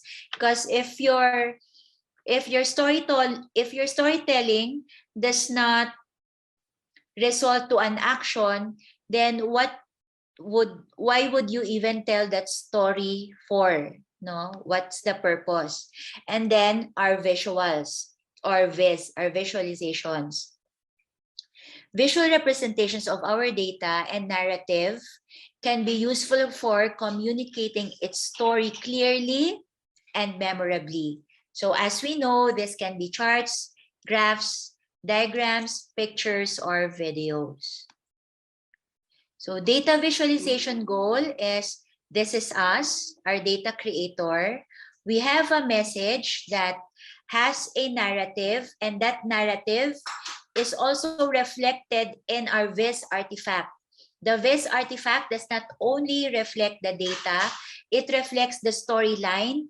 It tells a message that will influence the decider to take action. So this is the context. So this is our data visualization goal. In fact, this is a good data analytics goal. Descriptive and diagnostic analytics goal. So say for example, when instead of me telling people what I do because I'm the head of a single parent household, I can just come up with my own visualization. So these are the roles that I play. So instead of coming up with an essay, a story, a novel, maybe this visualization will be concise enough but coherent and effectively tell the details of the roles that I play in the household. So the basic principles. I don't know if we have a few minutes to finish Tufte's 2009 basic principles.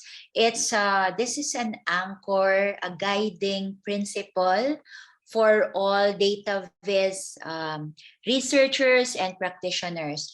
Some new principles are even anchored on this, based on this, and there's just 3.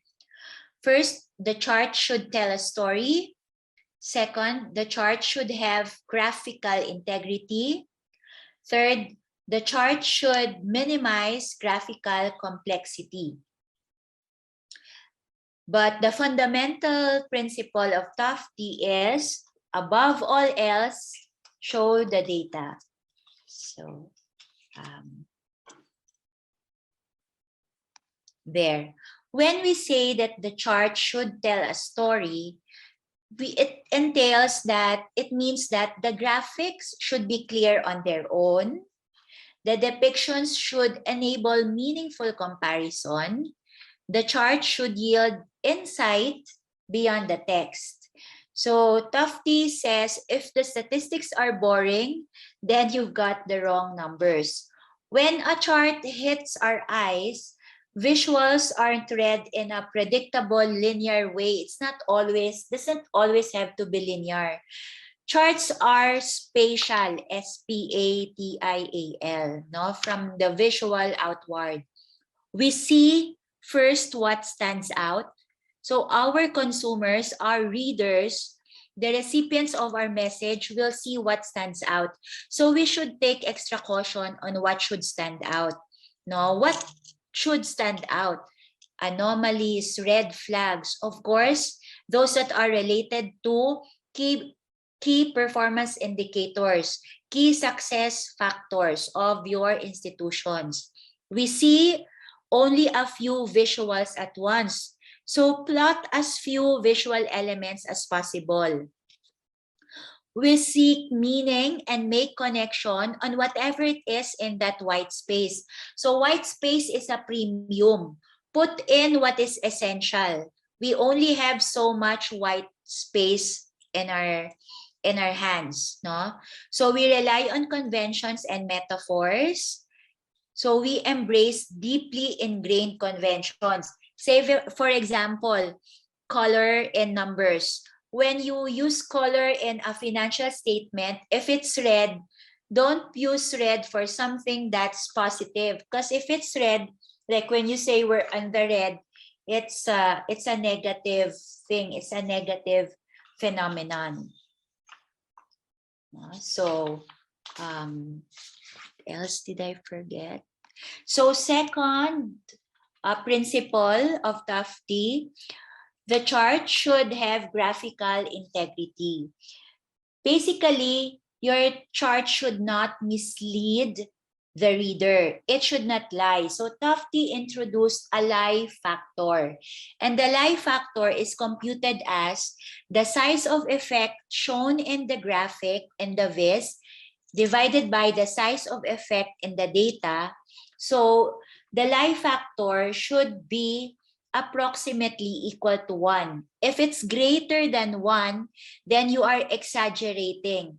If it's much less than 1, you understate the effect. Here is an example of that lie factor. Lie factor is equal to 1. So this is desirable. Lie factor is 2.8. It's greater than 1. So we are exaggerating. Why do you think we are exaggerating? Because actually the difference is they're depicting the same. If you look at the scales, this is 100 and this is 95. Here, lie factor is 1 because they're just not that far. But when you use a scale like this, you're depicting that condition 1 is that far from condition 2.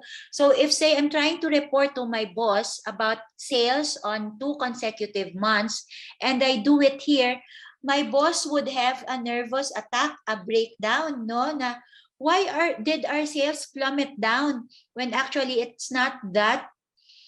It did have a decrease, but not as how I depicted it in this visualization. Downside of not using a slide show view, but it's okay as long as we can see the visuals. So the third effect is the principle of the third principle would be the chart should minimize graphical complexity. So this time, Tufte introduced data ink ratio.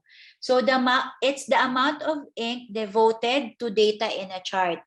So it says data ink ratio is data ink divided by the total ink used in the graphic. If it's less than or equal to 1, more non-data related ink in graphic. If it's equal to 1, it implies all ink is devoted to data. So we used so much ink here, and it does not really tell us add a new insight. It does not serve a purpose. You see here, this is better because we see the image. Dito, magtaka pa ang ating consumer of our Viz artifact. Ano kayang gusto niyang sabihin? What would this represent? Why is this a lighter shade? Is this a good color? Is this a bad color? So, simplicity, it still boils down to simplicity is beauty. So we have an open question. Will adding a trend line to a graph make it easier for the viewer to grasp the graph? Yes, trend lines are known for that purpose. And thank you for putting up that question, Insight. Use trend lines because you will achieve your targeted 10-second rule. No? So it will achieve the trend if you're modeling a trend. Okay, so we do not always put trend line if we're not looking at trends. Okay, so next. So this is an example of good use of data ink. No? Because we're trying to model temperature or climate here. So it's functional and purposive. It's even intuitive. No? Red would be the very hot ones. So I'm just making that up. So this is a good example of data ink ratio. And we have still, now we'll look at bad charts. Don't increase dimensionality when it's not really needed.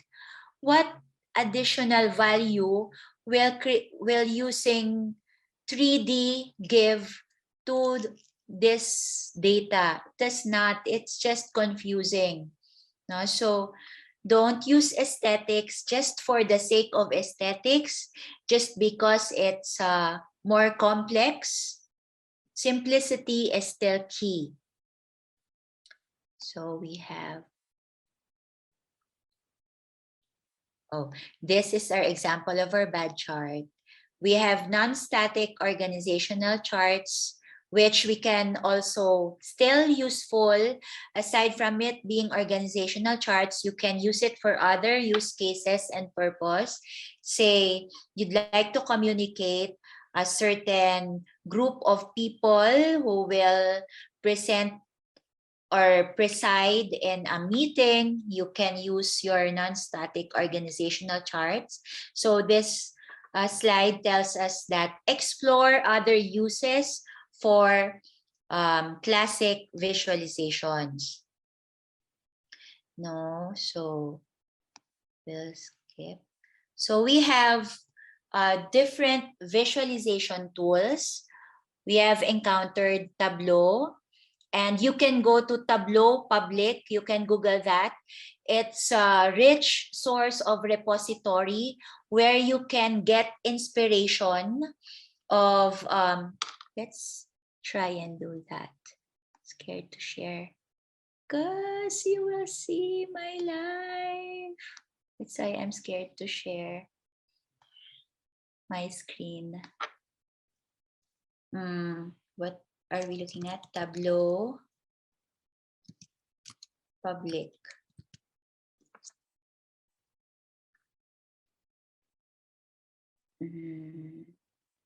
There.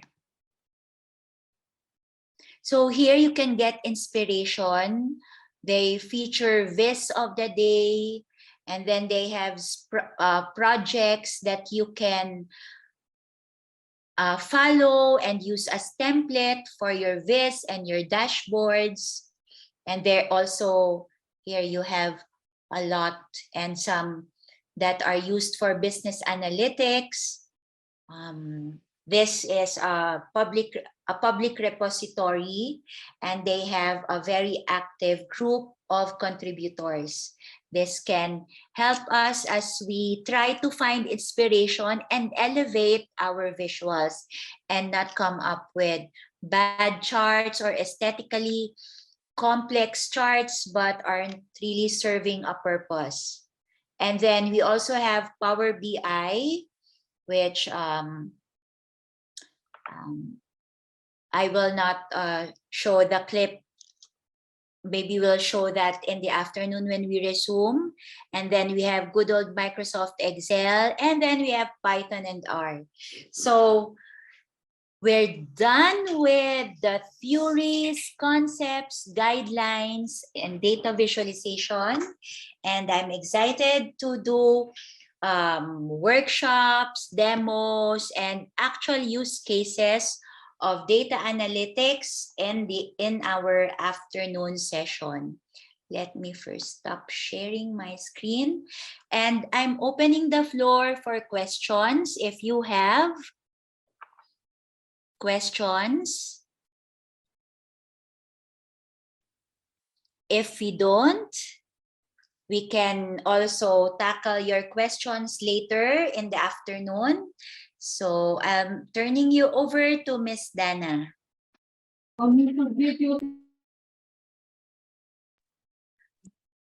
Thank you, Ma'am Michelle, for the knowledge, and your theory is talagang overwhelming, and hopefully we will learn more through our workshop. Ayan. So if you have questions, please log it in our Q&A.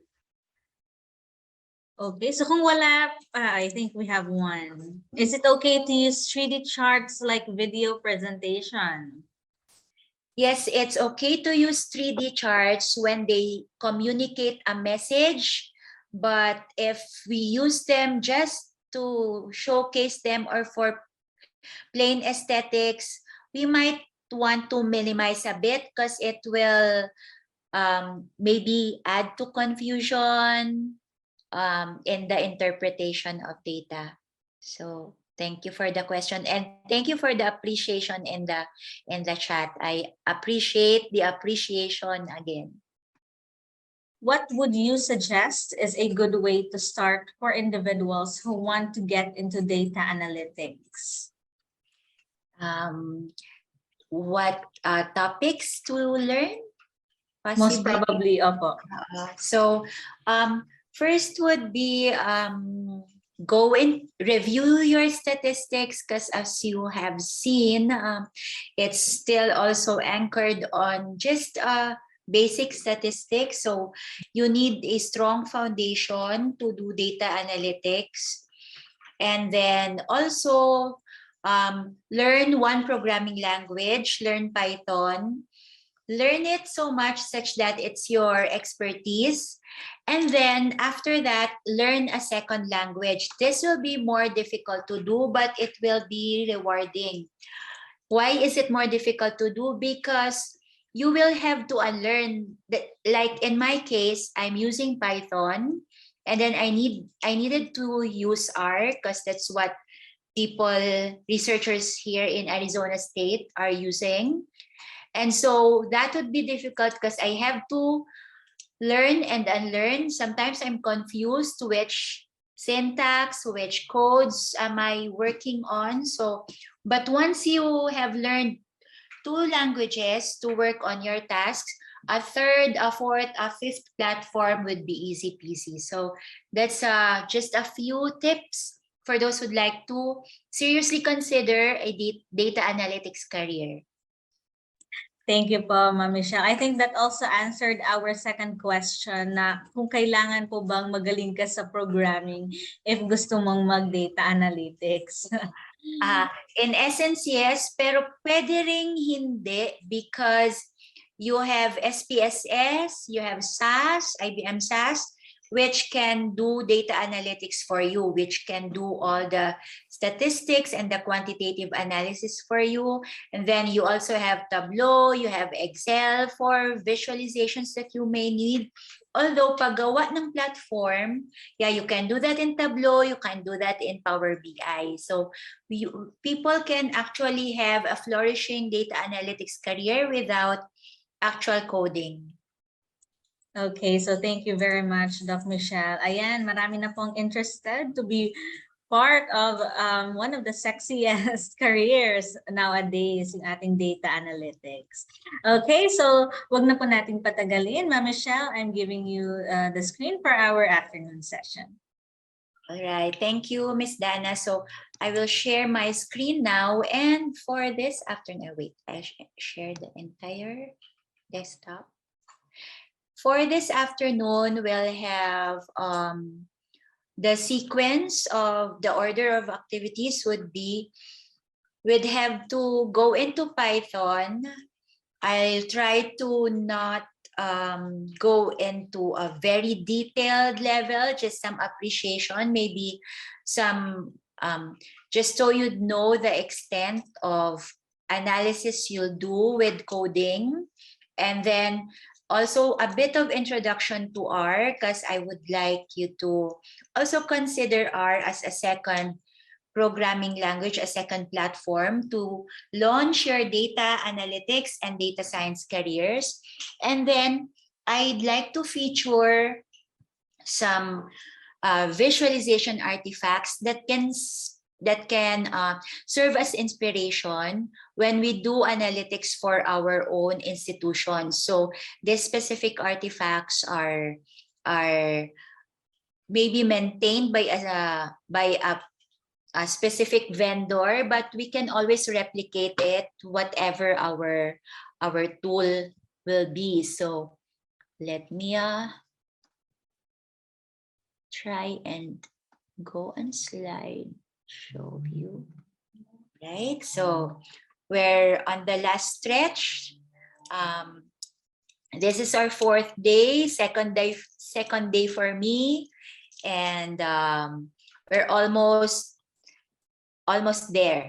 No? So before we go into the workshops, I'd like to summarize the importance of data fluency. Data fluency is when we know what to do with the data, we understand the data. It's like a first language, a native language for us.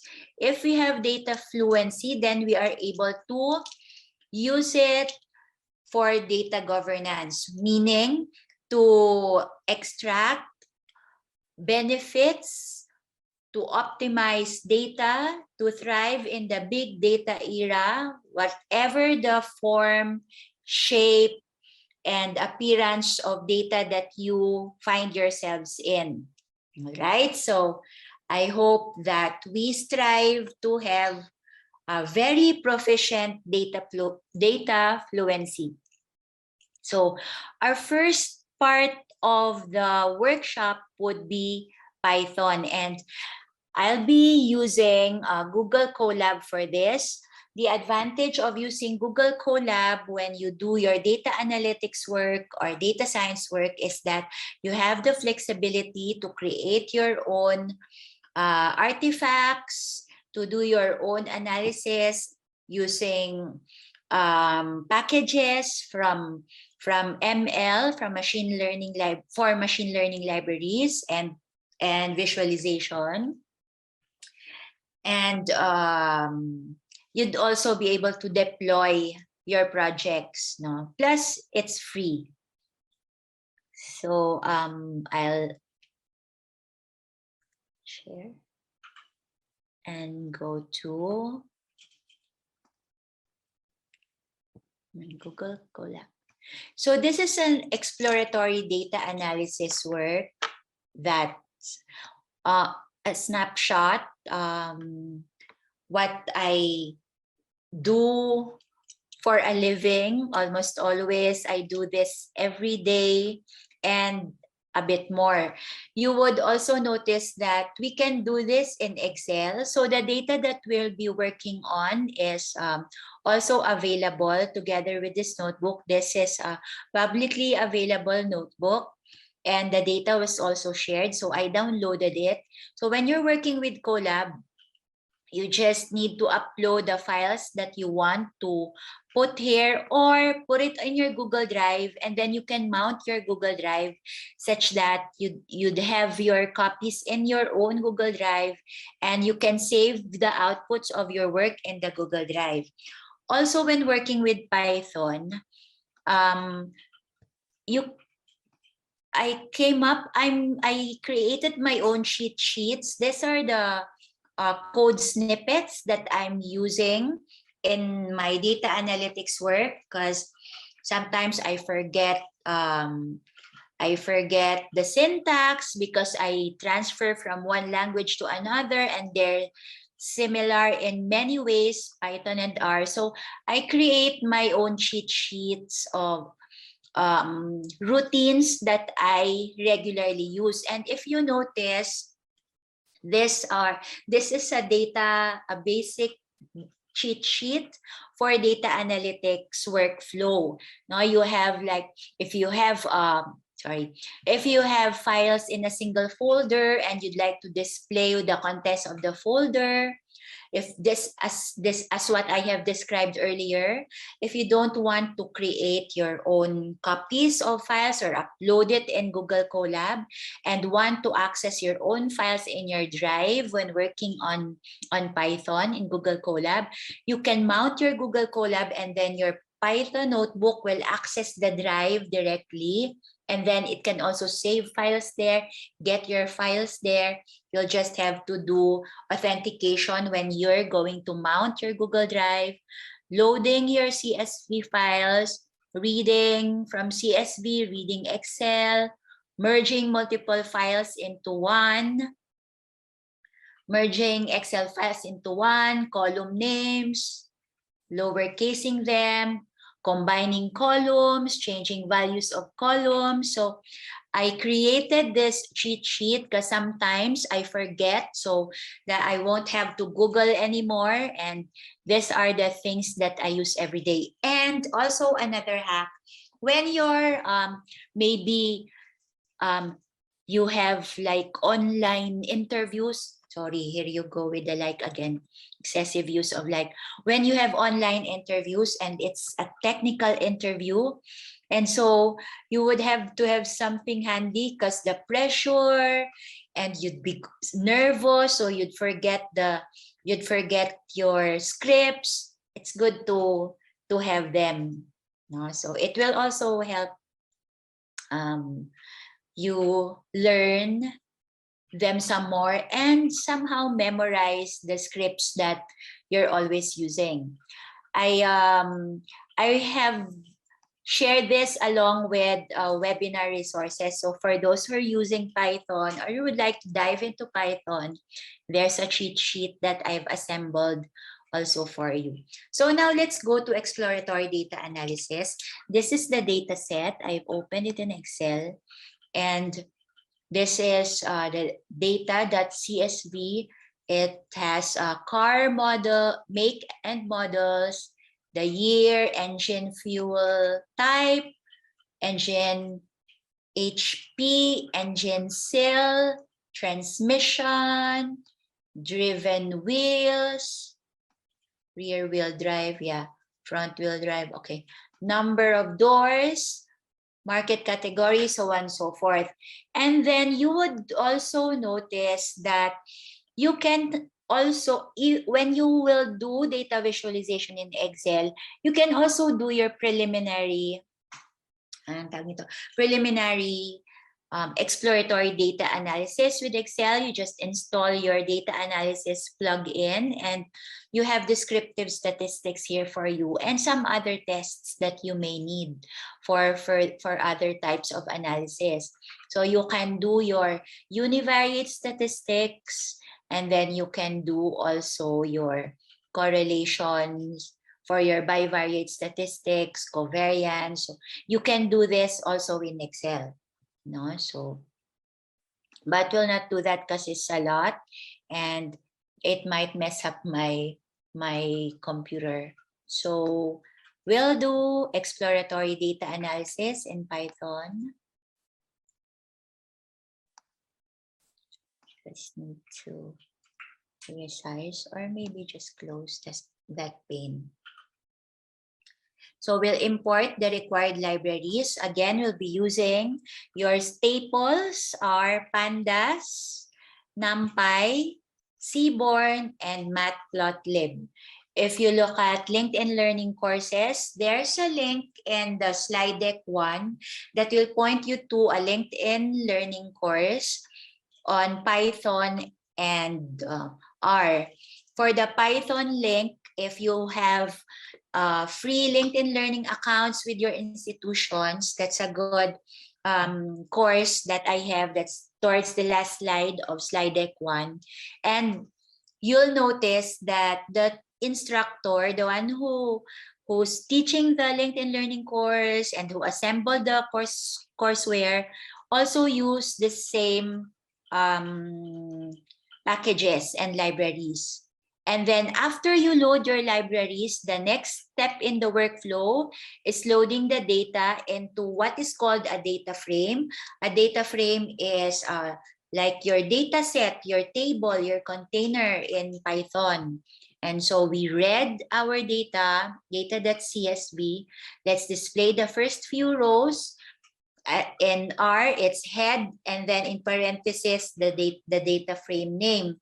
In Python, we do the dot head, and we just want to display the first few, the first 5 rows.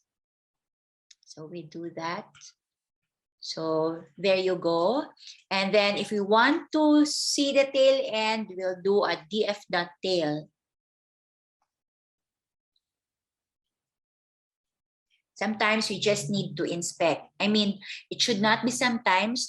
Make it a habit that you inspect your data, because things do not always seem to be, you expect that it's working, the columns are aligned, and then they're not.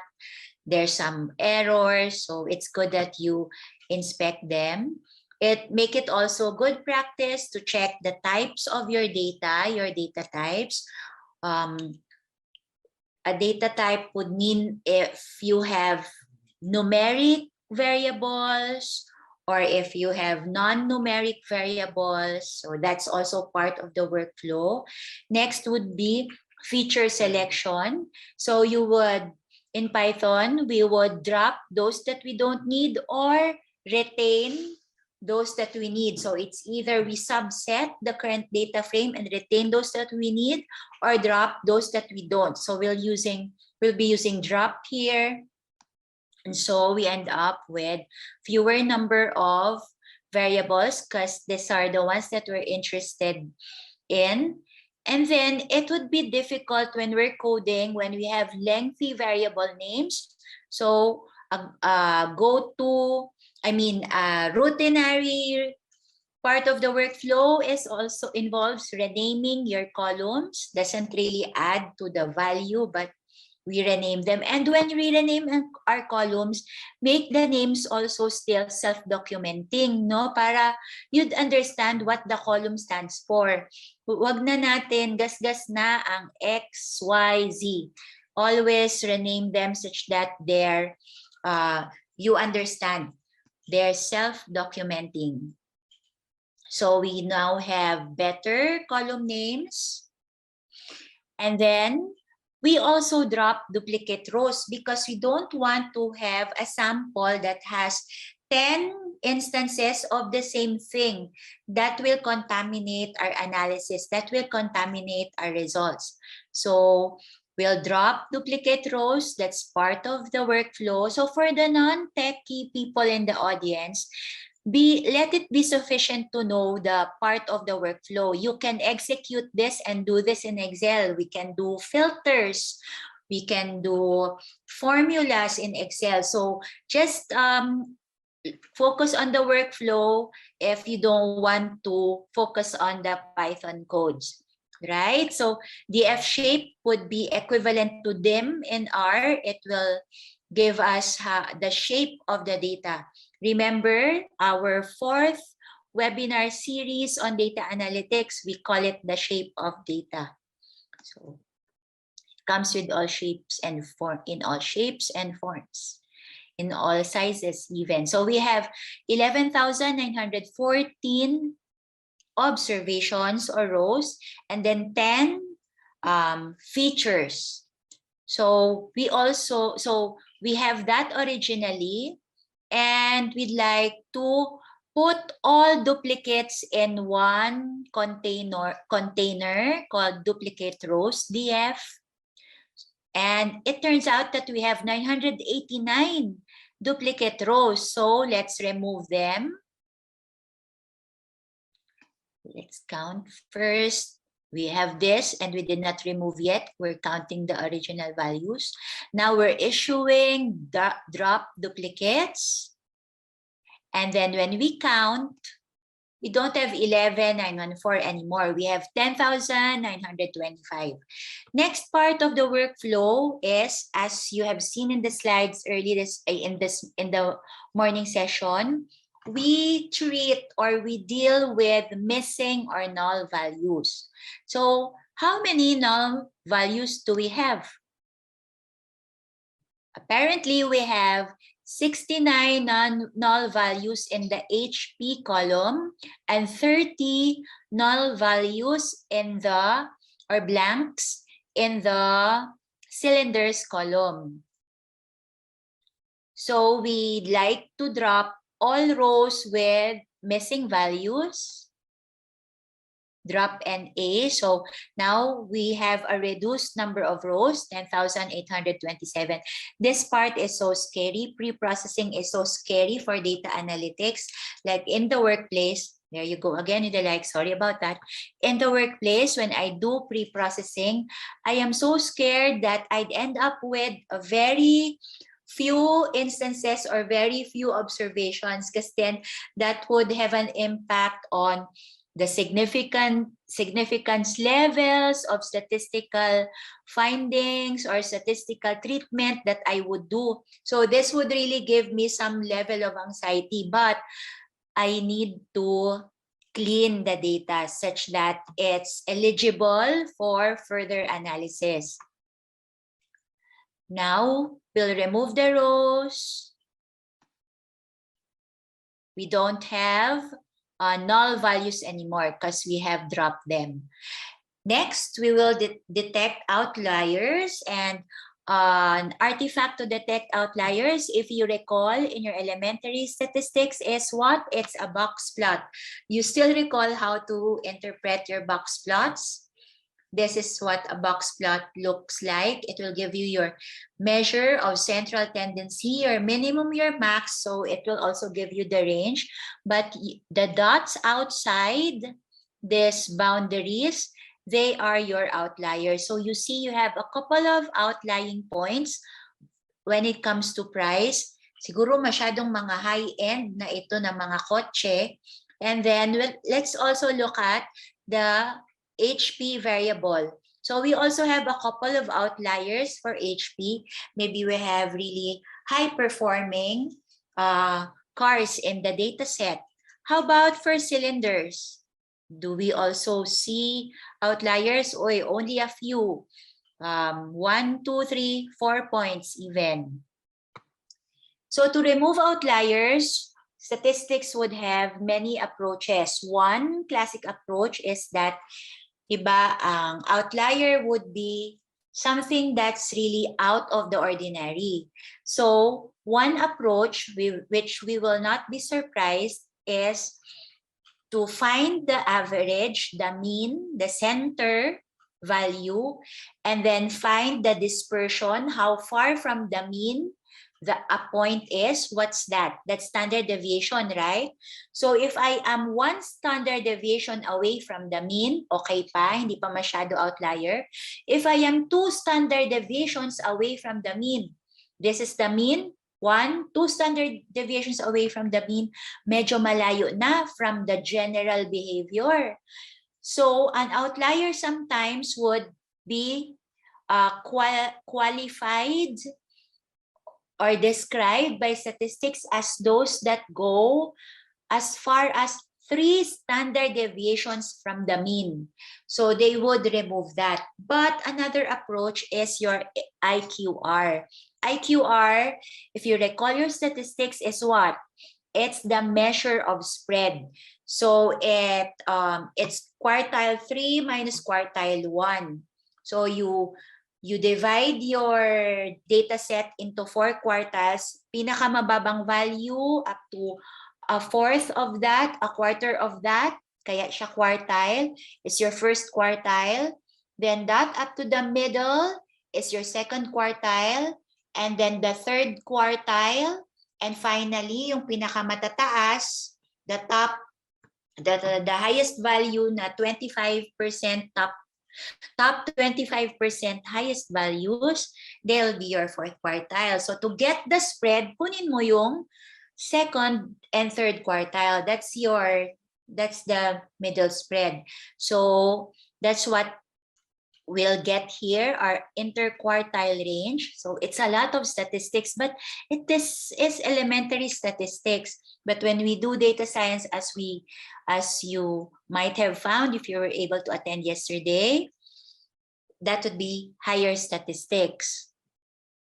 So now we retain, this one just actually retains those that are in the middle. We have that.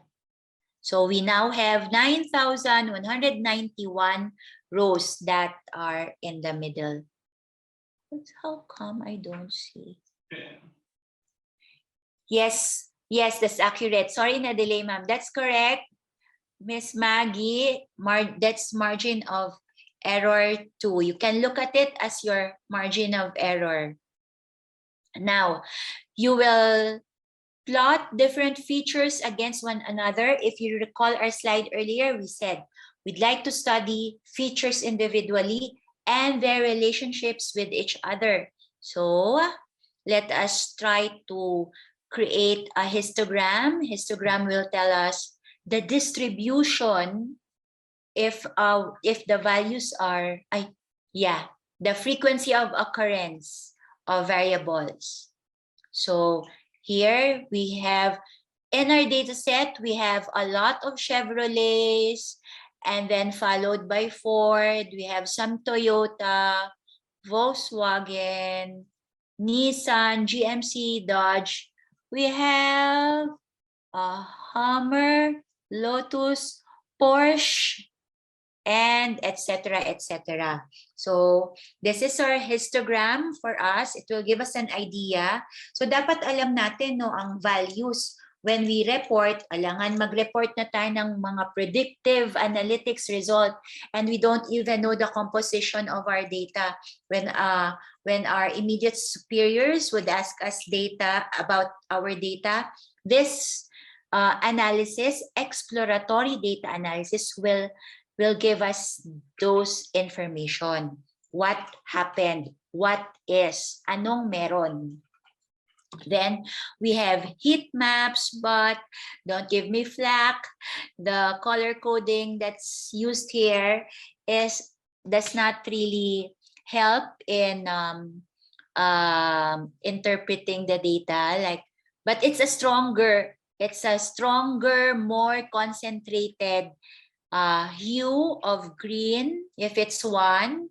Negative would be more on yellow. So they're the opposing, maybe because I forgot my color wheel already. Green and yellow are at the opposite sides of my color wheel, maybe.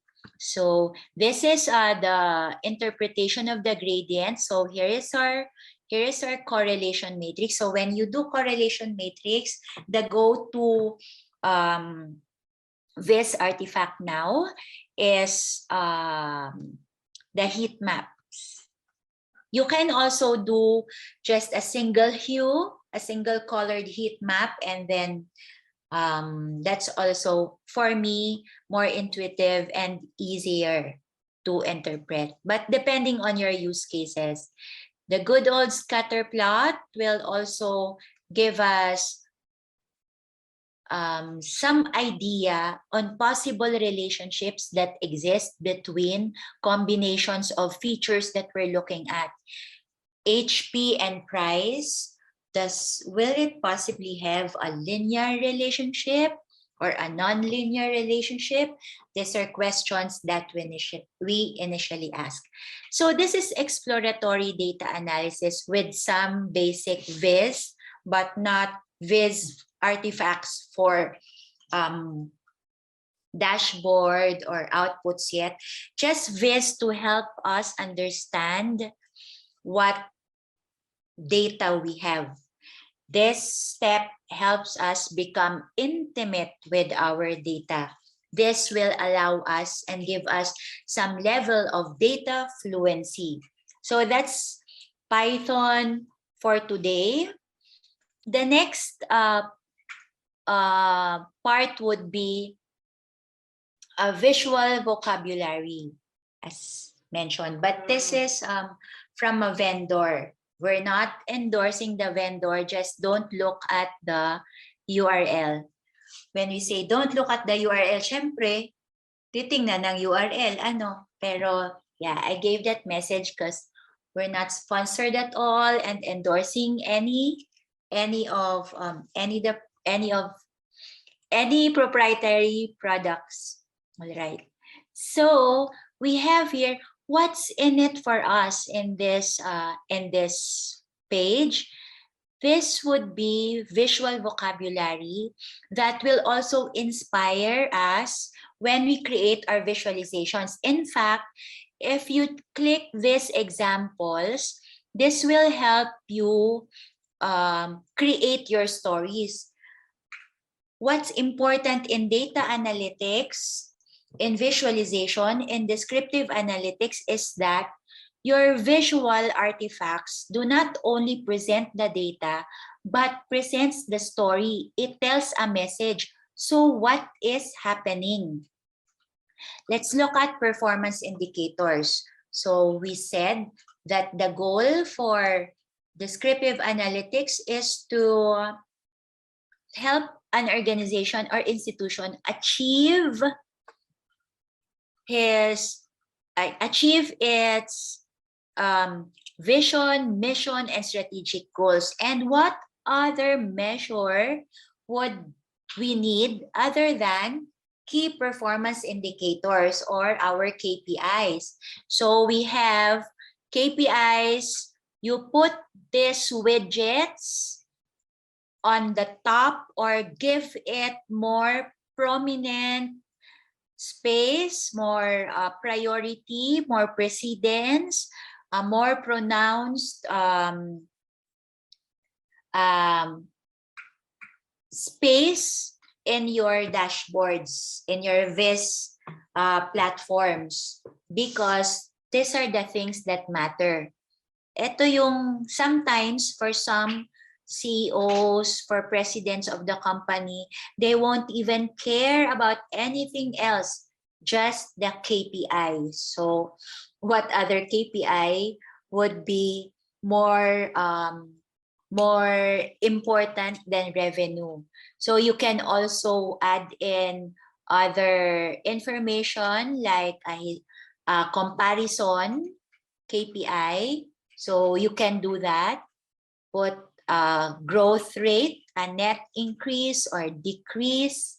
You can also do multi-metric KPI. So in one widget, you have, in terms of revenue, you have an increase of what over the previous quarter.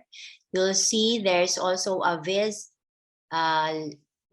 here, which when you hover on it will give you actual data across the years in terms of cost, profit, etc., etc. So this is a good approach in communicating, in storytelling, in story showing your KPIs. Next example, what did I do? The use of grids. Now, grids would not necessarily be Viz, but we can put in Viz, embed Viz in grids. So here are examples. So you have grid with column sets here. Just need to put this up.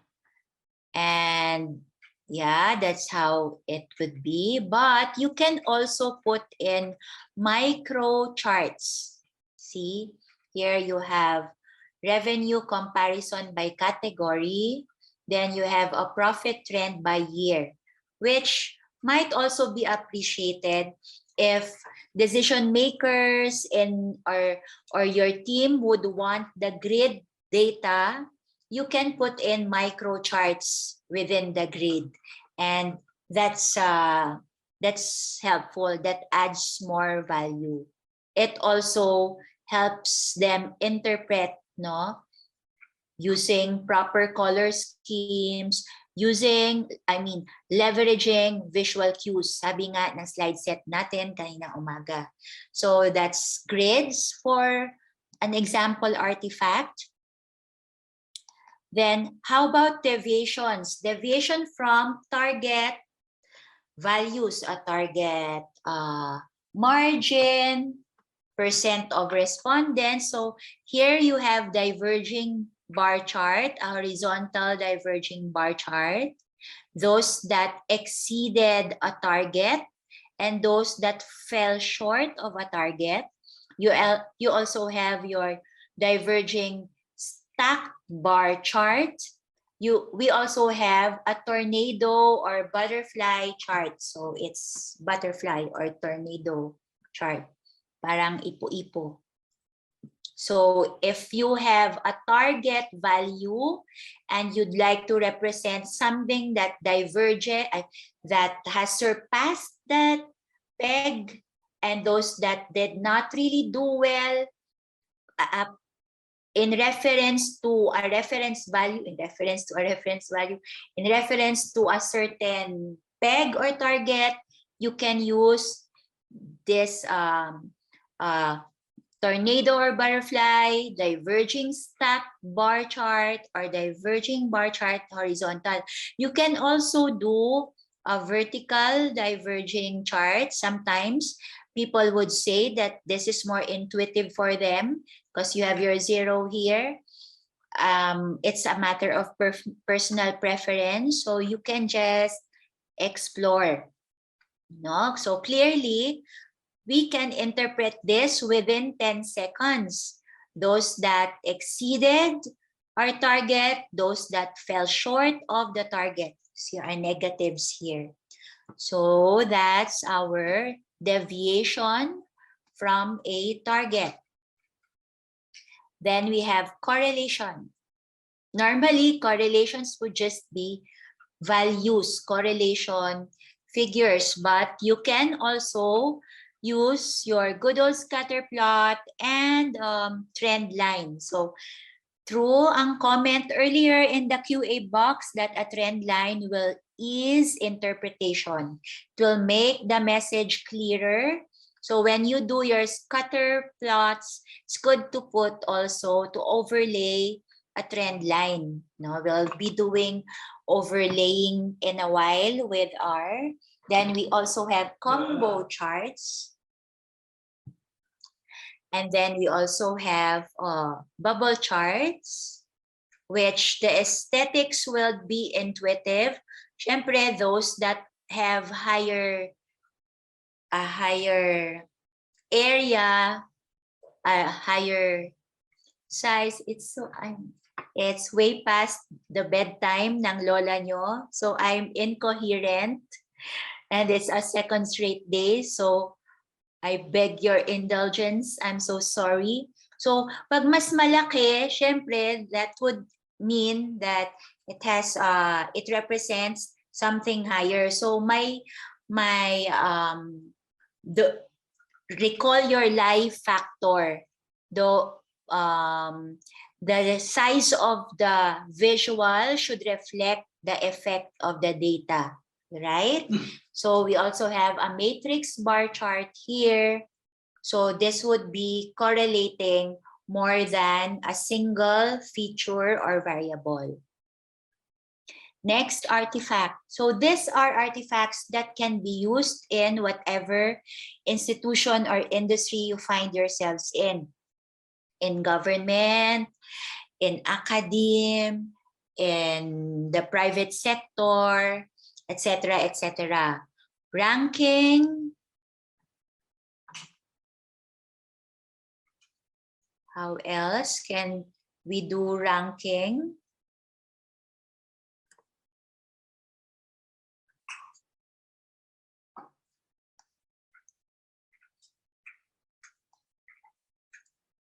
We still have our good old horizontal bar chart. What is when you do ranking, make sure that you rank in sequence, no, not a jagged ranking, except if there's an actual order that you need to follow for the y-axis. But if there's none, make sure that you rank it in, say, descending or ascending order. We also have its vertically oriented equivalent and a bubble chart instead of our bar chart. But this takes warming up. Sometimes good old bar charts, pie charts, line graphs would still be more intuitive for people. Then you have your dot strip plot, a slope chart, and a bump chart. So these are things that you can explore, probably newer artifacts that you find might communicate the message clearly and will make your audience more engaged when you present. No? Next artifact would be distribution. So say you'd like to show the distribution of specific clusters or genders within your data set. You can do histogram, which is our common go-to. We also can do box plot to also illustrate and drive home the point that we don't have outliers, we don't have isolated cases in transactions. You can do box plots too. And then you can also do population pyramid for your female and male distribution. So according to age. So you see it's a very young population. Nandito pa ang bulk sa able-bodied sector of the population. Dot strip plot is also used, and a barcode chart can also be used for distribution. But again, some artifacts need some warming up too. Somehow may learning curve pa rin. Lalo na yung mga bagong artifacts. Then, magnitude.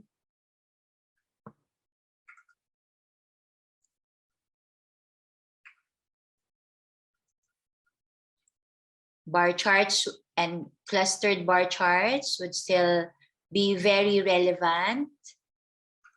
So we have those. And then a part to whole artifacts.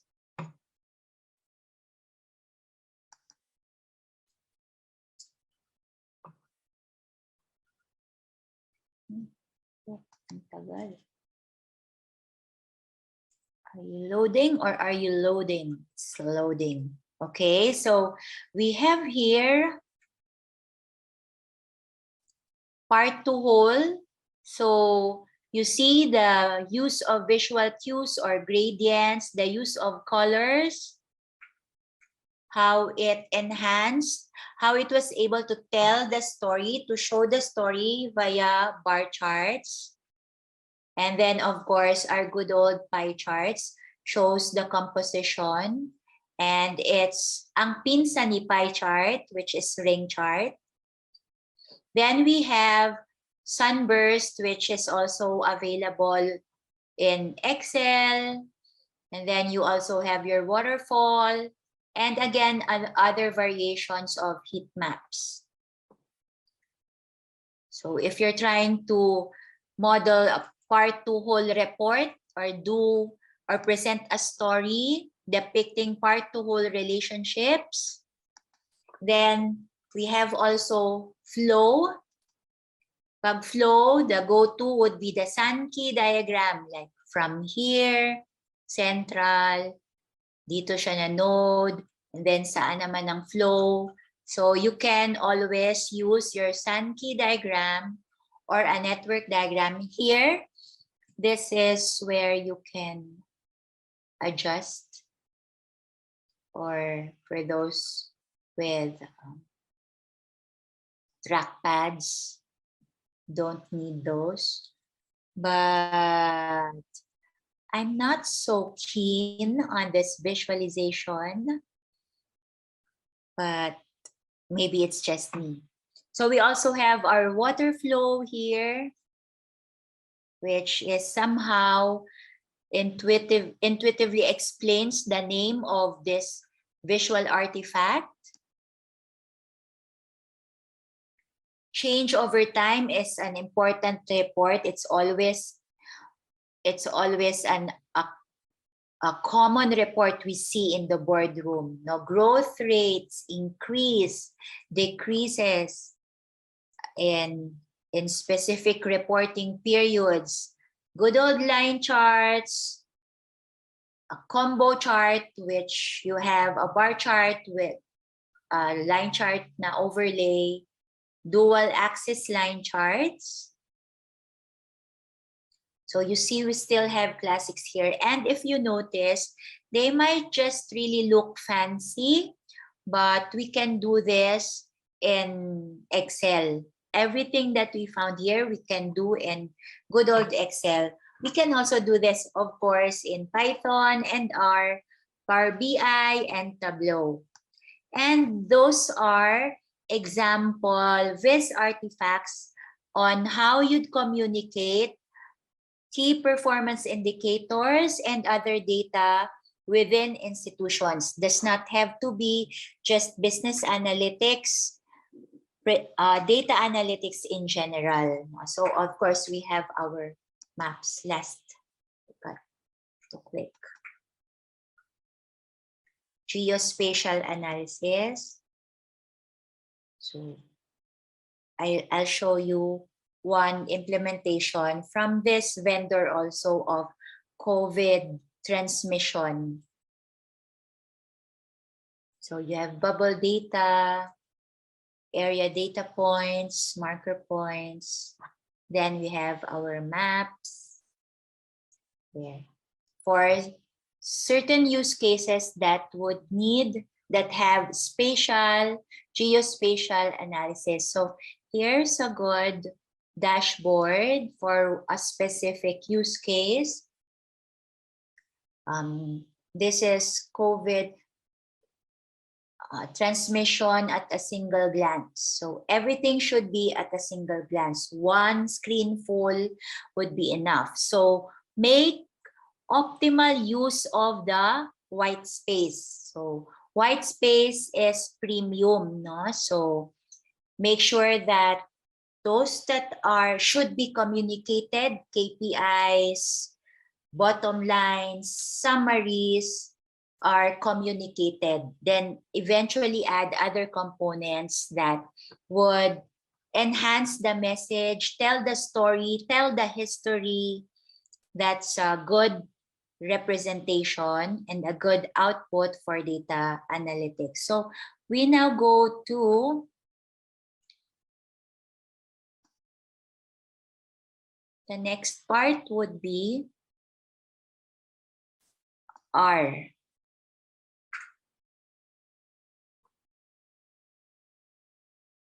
So it's a mini workshop in R. Again, for non-tech people in the audience, this time, I would like you to go along with the presentation, because you know what? People here are so well versed in R, kaya nahiya naman ako, no, na comsci and then I don't know R. Non-computing, non-IT people, they all know R. So it's a good skill to have. And if you looked at job posts in LinkedIn or any other similar kind of platform, proficiency in R is also a good thing to have. Right? So what do we have for R? I have a few resources that I've also made available. Why R? Because it's free. It runs on a variety of platforms, including Windows, Unix, Linux, Mac. Provides an unparalleled platform for programming new statistical methods. It contains advanced statistical routines. It has state-of-the-art graphics capabilities. We cannot use that website for real-time analysis where the one that I've showed because they're just showcasing what their products have. But you can use Google Analytics. You can use the demo account to run real-time analysis if you have a website where the data source will be. If not, you can download Power BI. You can use that to do your data analysis, right? So let's continue. R is case sensitive. So DICT in all caps, DICT in sentence case, and DICT in lowercase are three different objects. And let's do the demo.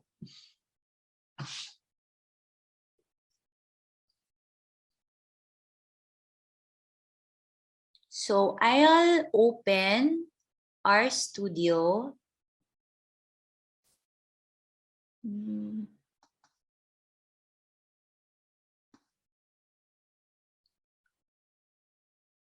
Did I?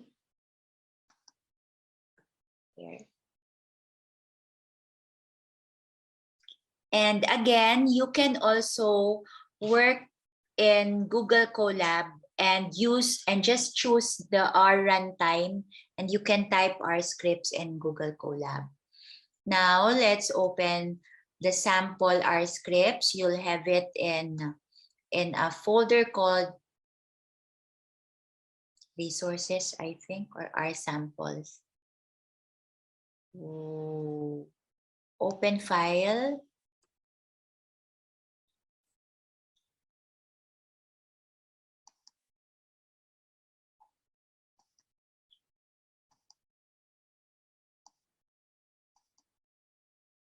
Sample R, data analytics, sample R scripts. Will not open installing and what RStudio is and what the R packages is, what our packages are. We'll start with 3_1 lot.r because we're trying to use R for visualization. What we'd produce in this mini tutorial would be very crude Viz artifacts, but I'll just tell you what R can do. I'll just show you what R can do by showing you a sample output of a dashboard, an interactive dashboard that was made using R. So it's in the resources.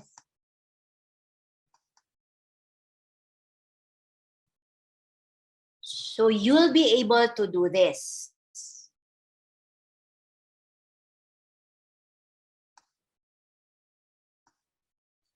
Forgot to change my glasses.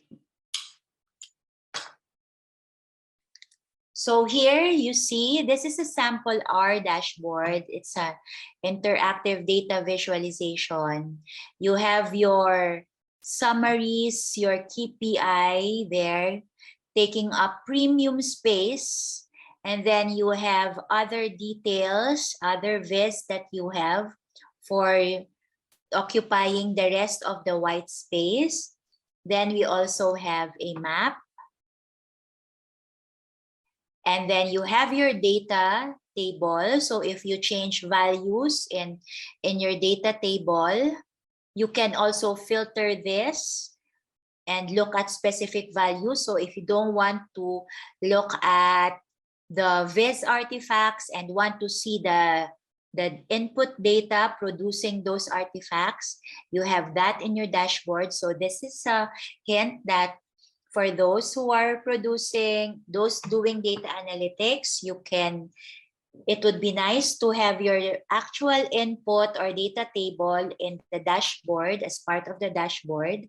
So people or consumers or recipients of your message can manipulate it and see the report themselves. When you change data here, it will automatically update the visualization artifacts you have. So you have your pivot tables and then summaries, which we highlighted already here, taking up premium space. But we won't be doing that today because we don't have the time. I don't want to bore you to death. So we'll just look at the basics just to jumpstart your R learning or your R careers. Now, this token, the pound sign, signifies that it's a comment or it's an annotation. So we load the data sets that are included in your basic R installations. Yesterday, we did not work on the iris dataset, so we'll work on it today. Iris dataset is comprised of, just move this up, 4 numeric variables and a fifth categorical variable, which tells us that the iris dataset is comprised of, let's do a help here. I'm in the console, if you recall. Invoking help would mean typing the question mark, and then let's pull up the documentation for the iris dataset, and it will be displayed here. So we're expecting that this iris dataset, which is a publicly available dataset, is a famous dataset. It has 50 flowers from each of the 3 species of iris. The 3 species are setosa, versicolor, and virginica. It has this format, sources, so on and so forth. And now we'll look at the plot function or method. Let's pull that up. So let's run this script. So this is the documentation. If you have, meaning it found plot in 2 packages. So it's trying to ask you which documentation would you like to pull up, but we'll not do that anymore.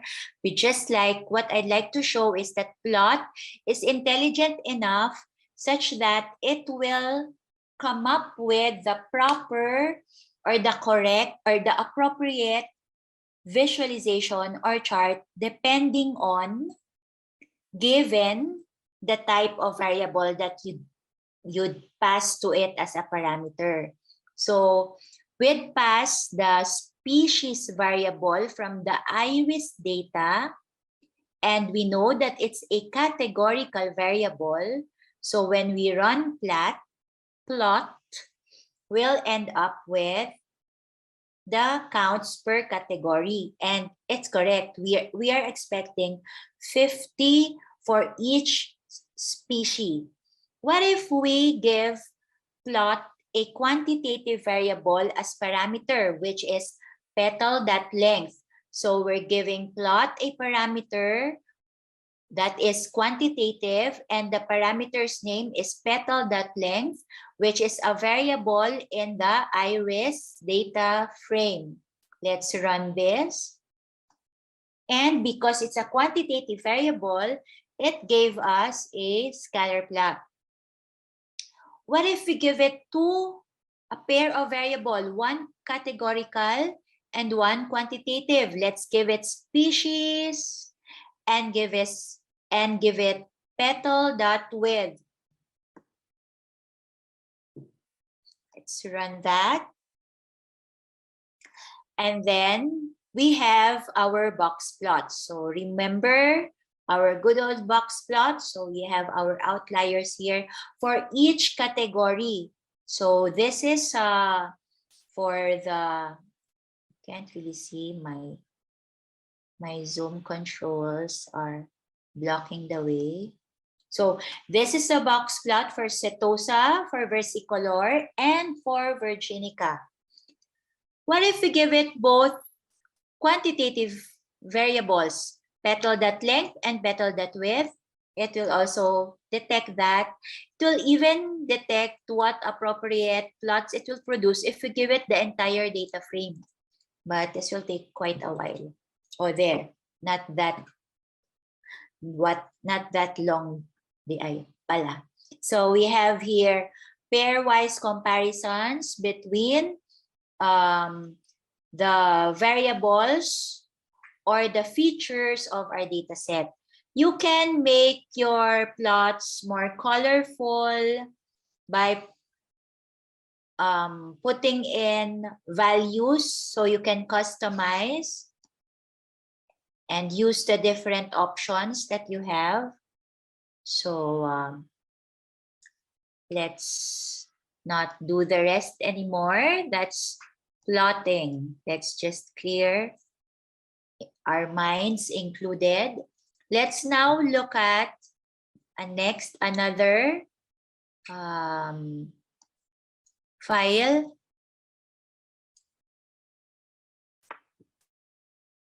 How about bar charts? This time, we'll be working not with the IRIS dataset, but another publicly available dataset, which is the Motor Trend Car Road Tests. Let's display the first few rows of the empty cars data. So we use head for that. So you notice the similarity between R and Python. I was not able to make a cheat sheet for R, but there's a lot of resources online, so you can do that. This will actually work, but it does not help. It violates, it does not pass the 10-second rule, no, as our criteria. So we'll be making a table with frequencies for each category.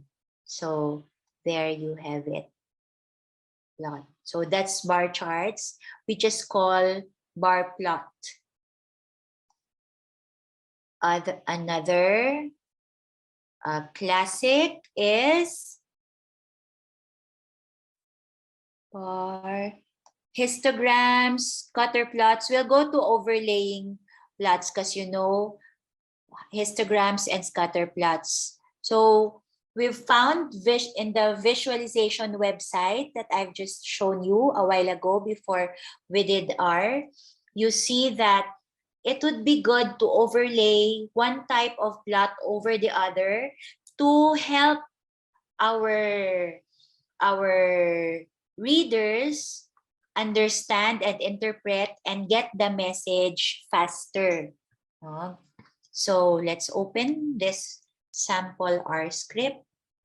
By the way, these codes are publicly available, downloadable over the net. I did some minor updates for some, but most of them, they're good to go. So we look at links trappings, and now first we do a histogram. Now we add a normal distribution curve where we overlaid over the histogram, because you see in data analytics, the distribution of the data is essential, is critical. I will not go into the math anymore, but it's one thing that we need to review, how the distribution of the data will affect our results. So we'll also add density estimators, how dense the data is. Add a rug plot. What is a rug plot? Apparently, that's the rug plot. So this is how we can overlay data, and statisticians would easily interpret this. Non-statisticians, though, would need more than 10 seconds to understand what's happening here. What's this party all about? So let's do our usual cleanup. And the next file, for students who are in the audience, it would be good to learn R. I would highly advise and recommend that you learn R. It's another tool that you can put in your portfolios. We're done with overlaying files. Next would be descriptive statistics or descriptive summaries. So how do we do univariate analysis? Just invoke summary. So we'll go back and use iris again. Let's load the data sets. Display iris. When we do load data sets here, it loads all the data sets that R has in memory, in the global environment, in memory. And then let's use summary. If you want to do a summary for categorical variables, it will give us count. If you want to do a summary for quantitative variable, of course, it will give us our minimum, maximum value, and then our quartiles. What if we give the entire data frame to the summary function or method? It will give us summary values for all. And you see, it's able to detect what data type a specific variable is. So it gives you the appropriate summary. So it did not give us minimum, first quartile, median, mean, third quartile, max for species, because species is a categorical variable. Let's do the cleanup.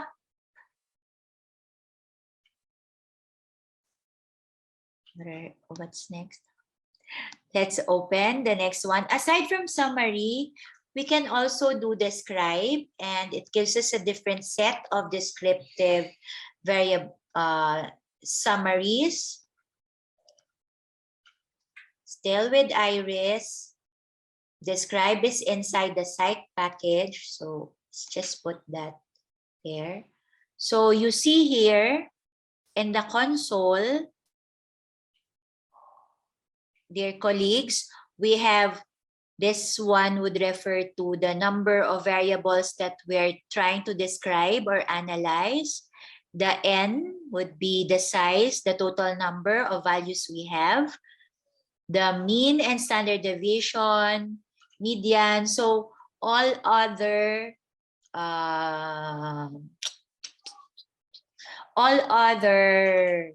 descriptive statistics are presented in describe. However, if we give the entire data frame and run this, moving this zoom control panel around, it locks everything. There. You see, it does not work with categorical variables. You see species, it's still computed the mean, median, standard deviation, etc., etc.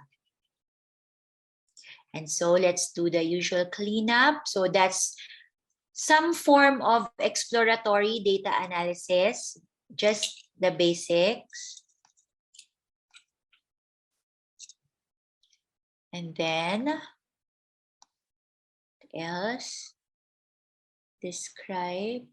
We do data formats, will acquaint us with what the values are, what the data types are. It's important that we understand data types in R or in Python. It's important that we understand data types in our data set, so we'd know what specific plots to use and how to analyze it, not to give mean, median, standard deviation values if it's a categorical variable. Oh, we'll do select cases also. So let's load the data sets, display the first few rows. That's the histogram of the petal.length variable. When we do a summary, we have our summary values here.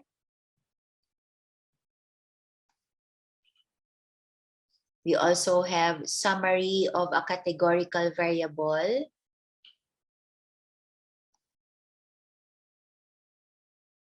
There's the histogram of length for the versicolor species. You can also do a histogram of petal length for the rows where the species is equal to virginica. A double equal sign is the token for the symbol for equal, and setosa. Then you can also just select by value. If you want to display a histogram where the flower's petal length is less than 2, you can, this is how you do that. So this illustrates how you can select by value. This is the resulting histogram. You can also combine less than 5.5 multiple selectors. You can also create a subsample. So I would like to create a new data frame that only has the setosa species. So when I do head I.setosa, I display the first few rows of the new data frame that I created, which is I.setosa. That's correct. And then, but when I look at the summary, I do not have, so these are the values for petal.length.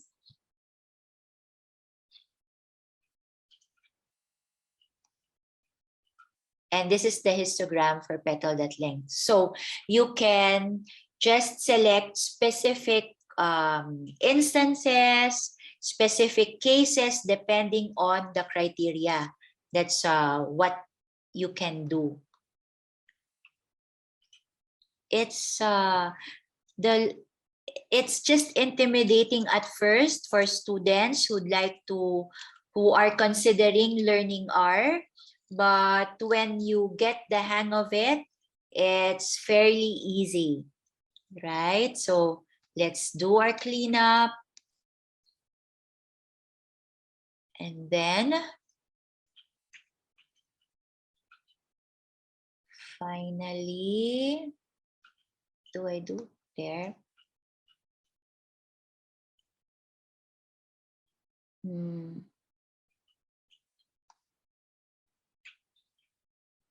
Select cases, we're done. Formats. You can also create some interactivity with R and allow your users to enter data.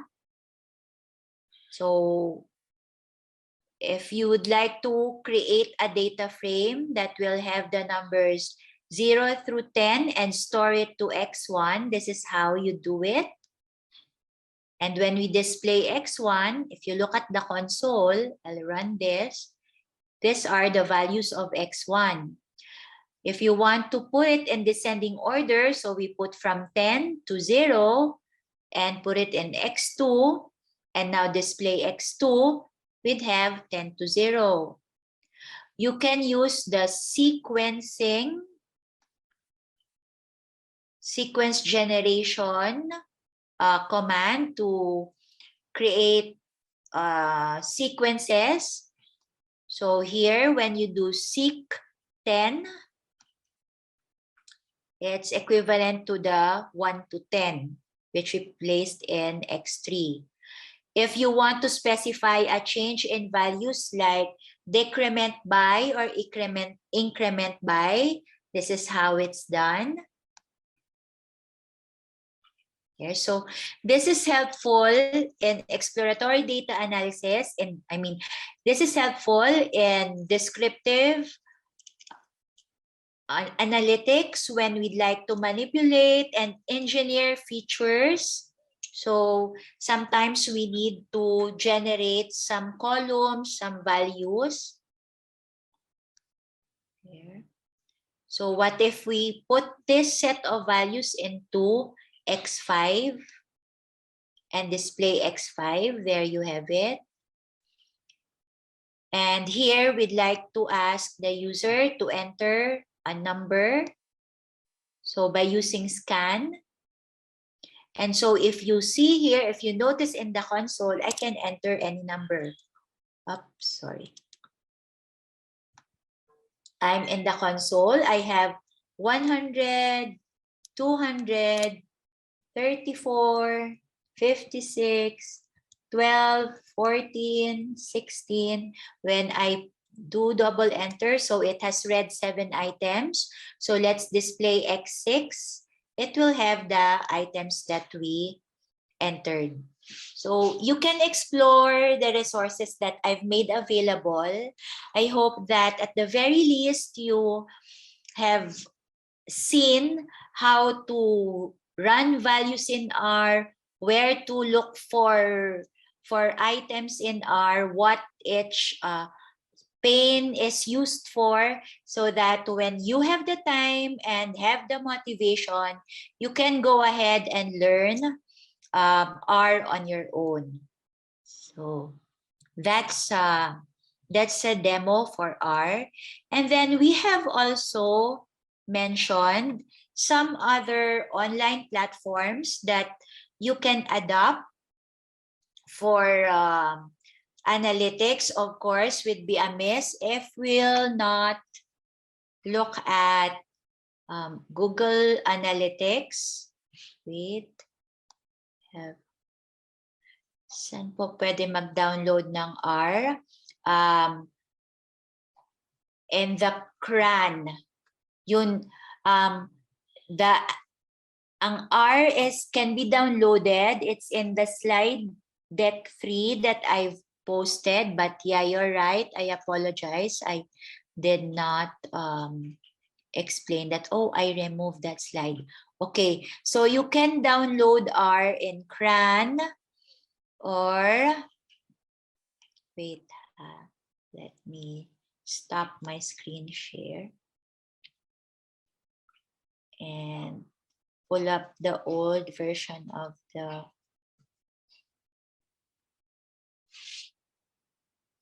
so I give you the exact URL.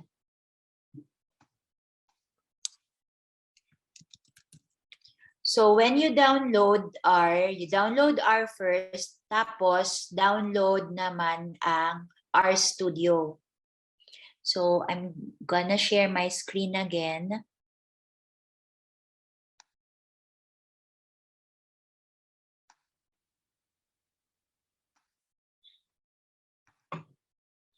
Here, so here, it's cran.rproject.org.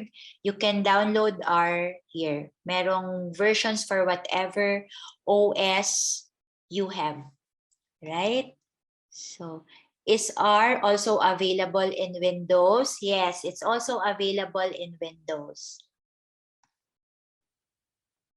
And you can use R also in Google Colab. So in one of our projects, an eye tracking project that we have, I'm using R libraries. I use Google Colab for that because because my files are in the Google Drive, so I just mounted Google Drive in in that environment. You can put in your questions while I'll pull up. For those who have questions or clarifications, feel free to ask them. If you have insights to share to everyone, we'd be happy to learn from your experience also as you are doing analytics, your version of data analytics in the workplace. We'd appreciate that. So, this is the sample Google Analytics website. You can use a demo account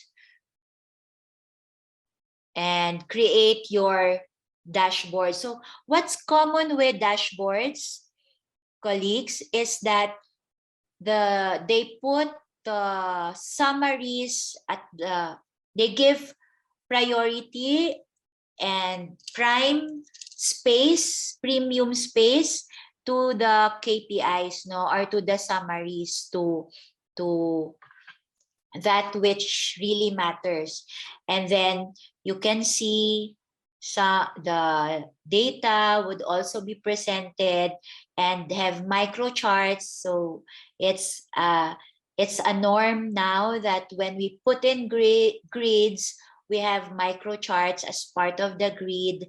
We also have our good old Viz artifacts, our trend lines, we have our maps, we have our horizontal bar charts, our pie charts.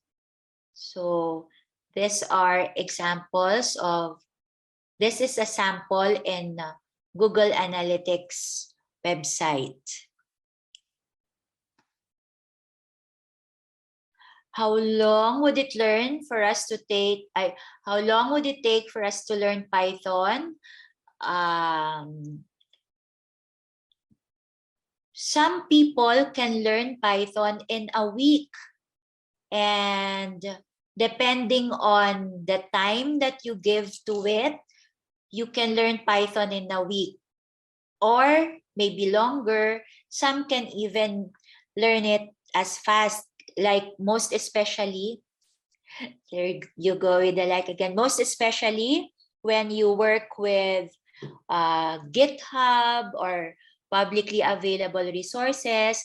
Yes, having a VBA background or background on any programming language would help.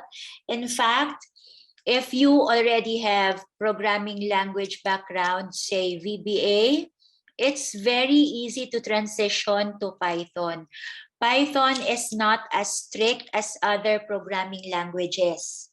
As to data types, coercing data types, and some other structures. It just appears that there's a steep learning curve, but when you come with a fresh mind and approach it, it's not as difficult. So I guess we have covered the topics, the workshops, the demo. We also had an R mini tutorial. We have also a sample from Python that we did today. And I guess we finished a bit early, but what do we recommend for beginners, ma'am? Python or R? I'd be biased because I learned Python first, but I have colleagues who do not know Python at all and do sophisticated data science work, and they use R. But if they want really advanced analytics and need Python for deep learning packages not supported in R, then they give it to a teammate who's doing Python. So I would recommend Python because I'm using Python, and but R can be also a good alternative, the first thing to learn. Do I need to have knowledge in Python before learning R? No, you don't need to do that. In fact, I found that it has made me learning that second data science language, my second data science language, which is R, a bit more difficult, or not difficult, just confusing at times, because I use Python syntax for some commands. No, I get confused because I use them interchangeably. I have other programming languages that I use, but not for data science work. For data science work, I only use data science and data analytics work. I only use Python and R. So not either one is not a prerequisite of the other. And to end this part of the webinar, let me go back to my slide set, although it's just a thank you slide, an end slide, but I would like to show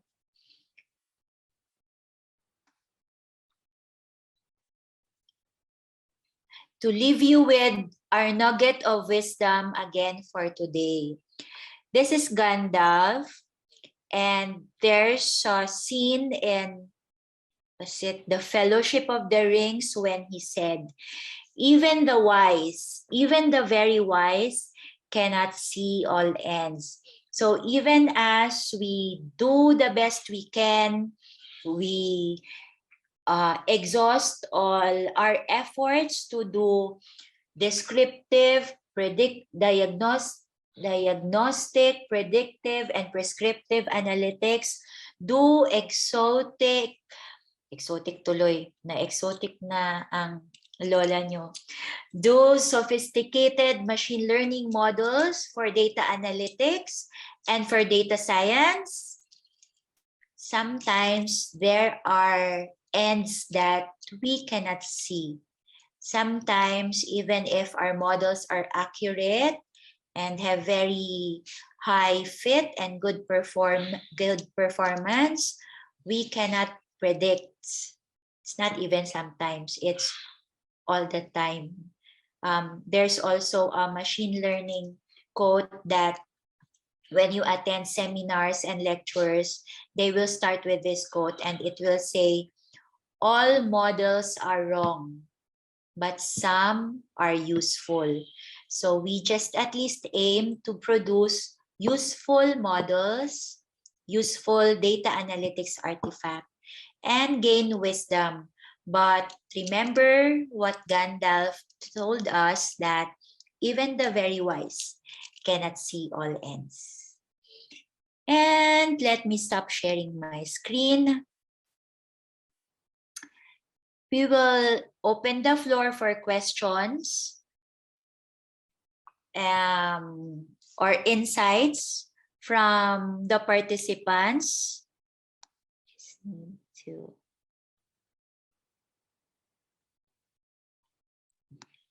Hi, Ma'am Michelle. We have one question in our chat from Sir Rodelio Rodriguez. Let me read lang po.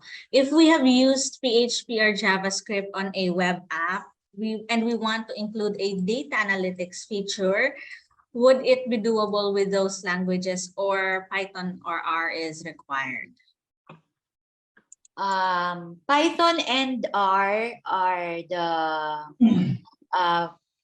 are popular languages and have a lot of support, but you can use other languages. So sometimes though, it's just difficult because you'll have to build your models from scratch, whereas in Python or in R, we just invoke these models that have been pre-written for us. We'll just implement them. So they just need minimal optimization, minimal changes, minimal revisions. But you can go ahead and use other platforms that you're comfortable with. Yeah, so hopefully that answers. Siguro programmer ito si Sir Rolando kaya natanong niya. Oo And nga. he's using JavaScript and PHP. For the knowledge of JavaScript and PHP will also come in handy, sir, kasi when we deploy our models, most especially at work, we create our models na we save it as a Python model or an R model, and then we deploy it in web apps or in desktop apps, so which are using PHP and some other programming languages. So they will come in handy when you deploy your messages. Ayun po.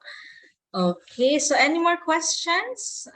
You can type it sa ating chat box. Ayan, may comment tayo from Ma'am Celeste, one of our participative sa audience. True blue data scientist si Ma'am Michelle. Very methodical yet easy to understand ang topics niya due to how she delivers it. I really appreciate that, Ma'am Celeste, Aktub, that affirmation. In fact, the whole time, that's at the back of my mind. Am I delivering this properly or correctly? So this affirmation really made my day, although it's almost midnight here. Yes po. Okay. So we have lots of thank you comments in our chat box. Ayan po to Ma'am Michelle. Thank you po talaga. And Miss Dana, I'd also like to remind everybody that for tomorrow, our last day together, at least Yes. for this event, you can give us related topics that you want to talk about, or initial questions that you may have, so that we can also have a productive 5th day of our webinar tomorrow. Yes po. So, requesting our tech team to post again our Google form link for our audience participants to key in their questions or topics, anything with regards to emerging technologies. And yes, so I would like to just encourage everybody to look into the environment that we have, no, and navigate your own institutions, look at its needs, look at the challenges that your institutions have, and see where you can contribute, see where your skills are. Data science and data analytics would really come in handy to bring more value added to our institutions, or to contribute to society. But then again, at the end of the day, we have our own specializations, our own niche. So if we won't end up being a data scientist, if we don't end up being a data analyst, we still have much contribution to give, given our own strengths. So at least as a takeaway, we appreciate this emerging technologies and fields, and see how we can apply related to this. But this isn't really a requirement to be a productive contributor to society.